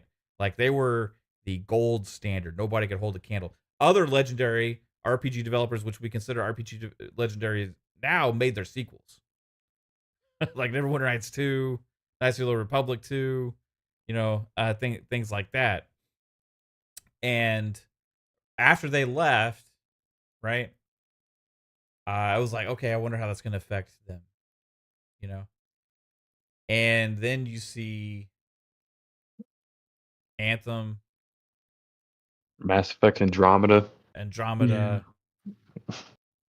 Regardless if you love the game or not, I think at this point we can see the hype around the brand and the franchise has dwindled a little bit with Dragon Age Veilguard now, for numerous reasons, right? And now there's like this little flaming, about to go out candle of past greatness that their hope can reignite into a flame with a new Mass Effect. And I don't know how they do it. I wish them the best. I hope it happens. I hope the next Mass Effect is great. Who's working on Star Wars: The Old Republic then? Knights of the Old Republic remake? No, the MMO. I don't know. Forget. Well, I thought it was BioWare, like Austin or whatever, was like the one still making content for that. I'm not sure, bro. I forgot that was them too. So, it's a shame. They created two of my favorite franchises, Mass Effect and Dragon Age. They had great games before it. One of my GOAT games of all time was Neverwinter Nights. And Baldur's Gate, Larian's kind of like what BioWare used to be as far as holding that standard up to being the best now, probably, for that genre. Yeah. I would say Larian and Bethesda and Obsidian are probably the top RPG, like Western RPG developers out there now. So Jasper says Broadsword, by the way. Oh, Broadsword. Okay. Yeah, they also do Ultima Online and stuff. So they Okay. took over. It looks like it says EA still is obviously publishing, but yeah. it looks like Broadsword is the studio that's now doing the work on it. Yep. MKai28 says, "What do y'all think of Indiana Jones selling 4.4 or not selling, but he clarifies players having 4.4 million players, good or bad?" Below what I thought it would be. With Game Pass and with the hype that it did get, I thought we would be approaching 6 million at this point. So I guess from my perspective, lower than expected. For the IP that, like Steele has pointed out, is a nostalgia IP by itself alone that hasn't had a hit movie and that the younger generations really don't care about anymore. I guess you got to say it's pretty good. For that type of game, for a first-person action adventure game with lots of puzzles. I hope it's got long legs because of the awards that came out and potentially getting more awards this year when it launches on PlayStation 5. Maybe with that exposure, we will see that climb to 6 million plus. But I think it's good enough that I think the smoke around Lucas contacting Machine Games and Bethesda and saying, hey, let's do more of this. I think that says it all. So I think that this is a potential growing IP at this point, which again, if you've heard me talk about it, I'm super freaking excited for that they should continue down the road. So absolutely. Yeah, I mean, I think it's pretty good for Indiana Jones, especially since like even my generation has never really cared for Indiana Jones. Like, I mean, I did because like my dad showed it to me and stuff, but like I know like I could go like anyone like in my school like back in the day and be like, hey, you like Indiana Jones? And be like, what the fuck is Indiana Jones? So it's like Yeah. I think 4 million is probably good for it, and it also shows you that even praise like Indiana Jones is highly praised. Like it doesn't necessarily correlate to like amount of players or sales. Like you could also look at Astrobot. Like that was the fucking game of the year, and it only sold a 500,000 or 1.5 million fucking copies. So Yeah. I think the big standout is that it got greenlit for sequels. So somebody's happy with it. At least Lucasfilms is happy with it, if not the Xbox team internally. So yeah, I figured closer to 5 mil range. It's not too far off, but Yeah. good enough to get a sequel. I'm looking forward to the what do you call it? The DLC. I need a patch to get one of my game saves unbroken. I don't know how I broke it. I think it's because I fast traveled to burn the propaganda things with a lighter. Like I saw Stein do. I was like, oh, I was supposed to burn those? I didn't know that. And I think I kind of broke my game at that point. But yeah. I need You can to. fast travel. Yeah. Yeah, you Can go can between the travel back Like, to other oh, areas. like but but you can't travel like in one city to like the other end of the city. well, there in the was Yes, it you can. Giza area? Giza, there's Yeah, some yeah. spots where you can fast travel to different sections, but Okay. you have to look at Yeah. the signs. Sign There's like road Signposts. signs. Yeah, Actually, yeah. in the there's a couple of areas where they have like the road signs because Vatican, I think, had it Yeah. as well. They have it everywhere. Like if you look, there's kind of like a glint on the those signs. They kind of like glint and shine, so you kind of notice it. You go up to it, and there's like these different directions, and you just look at it, and you can Oh, okay. click, and it'll transport you to one of the other places.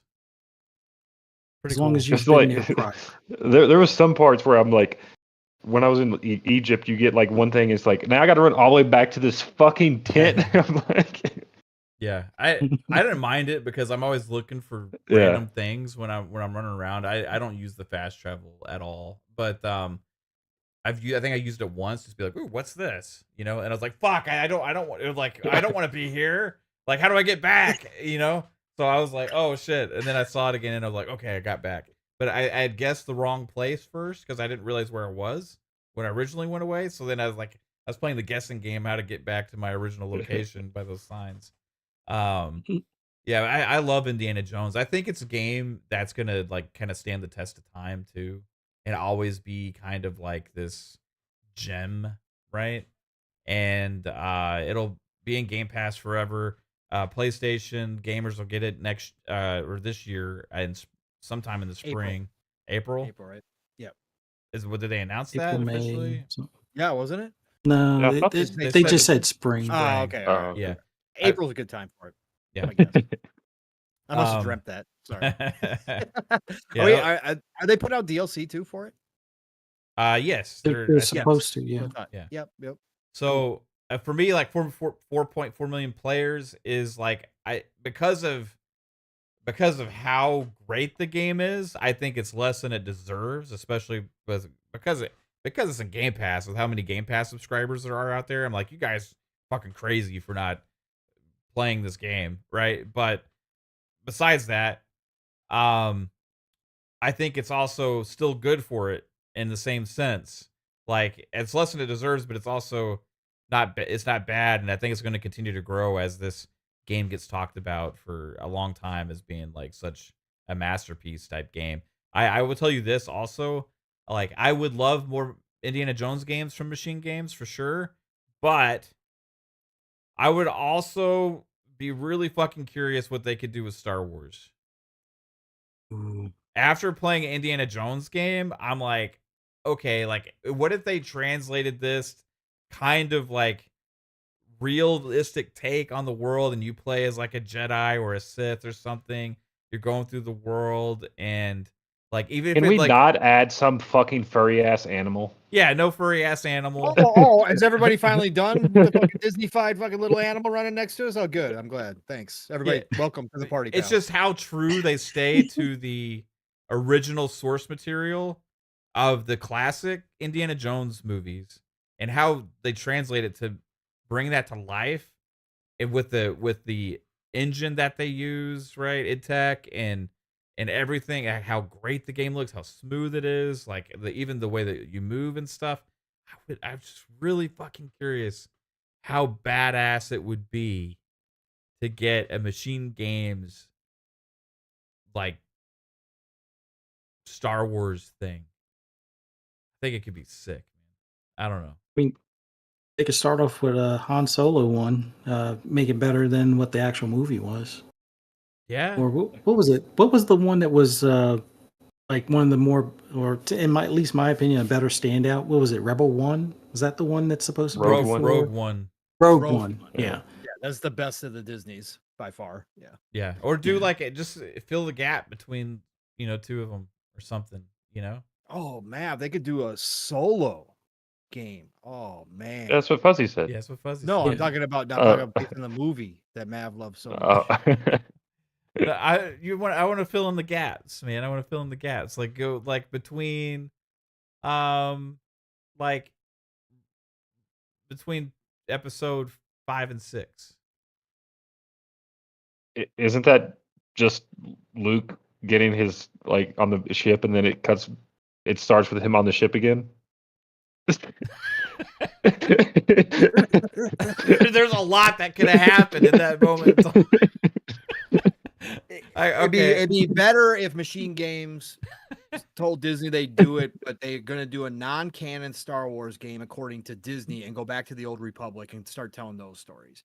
I would love for Machine Games to go back to the Old Republic and start telling all the great stories that we never got, that they all destroyed when Disney bought it and said, Kathleen Kennedy said, that's all fake now. That all doesn't matter anymore. My God, the stories that could be told from that era of Star Wars in Machine Games version, like you said, Mav, but when Sith were everywhere, Jedi were I can't imagine what you could come up with back then too. So anyways, that's my idea, but But the High Republic, we gotta explore the High Republic. Stop.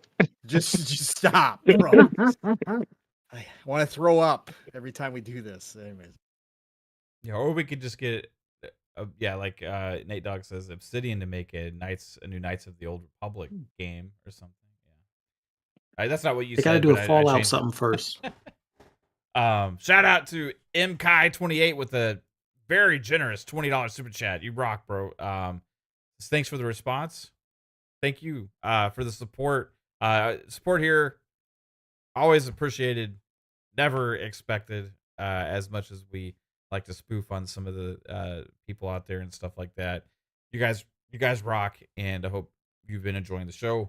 But yeah, that's gonna do it for tonight, guys. I got the hiccups like right as soon as I'm trying to do the outro here. I'm trying to don't hiccup. All right, Jasper, thanks for being back. I know you got some stuff going on next week, I think. Is that what you said? Oh, yeah, I'm starting Swing, so I won't get off till 10:30 my time. So I won't be on FSP, but I'll still be on Xbox Ultimate for a while. Cool, man. Well, thanks for being here. Tell everybody where they can find you, sir. Yo, check it out, Lord Jasper Twitter, and that's about it for right now. Won't be on FSP like I just said, so it's just gonna be Xbox Ultimate for a couple weeks for me, and then no Xbox Ultimate and just FSP for a while. So that's what I'm doing. Yeah, just rotate. Yeah. Fuzzy, thanks for being here as well, bro, and tell everybody where they can find you, sir. As always awesome being on here with you guys. Love and then Friday nights on this note and just talking Xbox gaming. It's always fun. Thanks, chat. Thanks, guys, for being here. Hit that like button, subscribe if you haven't already. Greatly appreciate it. For my rambles and rants, everything gaming related, just follow me on social media, Fuzzy_Belvedere. Catch me on PXE Sunday at 8 p.m. Eastern Standard Time with 3-Bit. And then right back here on Monday evening, 9 p.m. for FSP. See you guys then. Right on, bro. Thanks, Fuzzy Belvedere, as always. And also got a question. He added me, but I'll at you, Pong, from Antonio Newman. Okay. Would you prefer Obsidian do another KOTOR or another Fallout? You only get one. Obsidian. Oh, KOTOR. Obsidian, yeah, KOTOR. I think it's an easy decision. I know they would do it right. I can wait on another Fallout from Bethesda proper. Of course I would take one in between. But yeah, if you're giving me that choice, KOTOR all day by Obsidian. Like, yeah, because I know they can do Star Wars the right way and make it the way that again I can go Sith or I can go full Jedi or I can do something in the middle. Like they give me that choice. That's what I'm talking about that we miss. So yeah. Alvin hit us with a 5. Appreciate Alvin says Jasper leaked the black box from the Black Hawk. Use a gamer alias. I don't think Nope. Jasper has that access to that. But yeah, and also Jasper like has I mean, access to everything. just shout out to the families and everything involved with that. It's like just a Yeah. freaking tragedy. Yeah. I can't imagine Oh, being there was a medical flight tonight too that went down to Philadelphia. Yeah. Up Really? northeast of my area. Yeah. It was like crashed into a mall or something like that.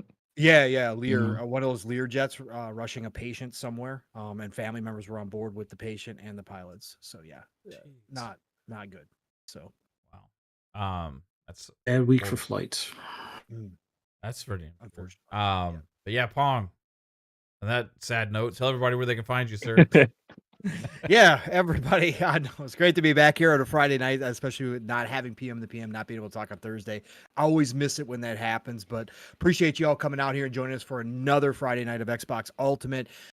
You guys know the drill.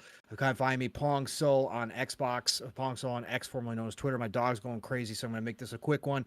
You guys know how to follow me. Follow me back. I will follow you as well. Follow me back.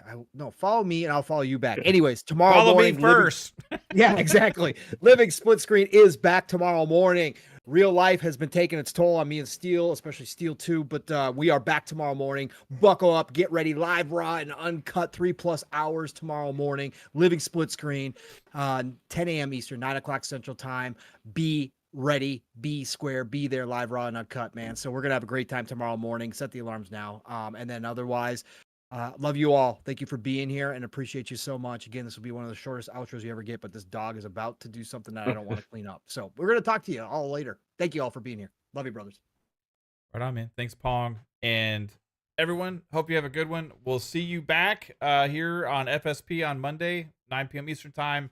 Thursday, PM in the PM, 7 p.m. Eastern. And then Xbox Ultimate every Friday night at 9 p.m. Eastern Time. Have a good one. Thank you all for being here. Appreciate And the what support. about Fuzz? Did Fuzz go? Yeah, we got. Oh, okay. Yeah, like you forgot his intro. You forgot he did his intro, and you forgot he did his outro. Buzzy, you got to be more memorable so Jasper can remember that you did these things. I guess I don't know. Jasper just I tunes did out when you're quick ones. speaking. I think. Oh, I don't know. Anyway, yeah, right on. Thanks for double checking though, Jasper. Everyone, peace out. Take it easy. Good night. Bye. Later.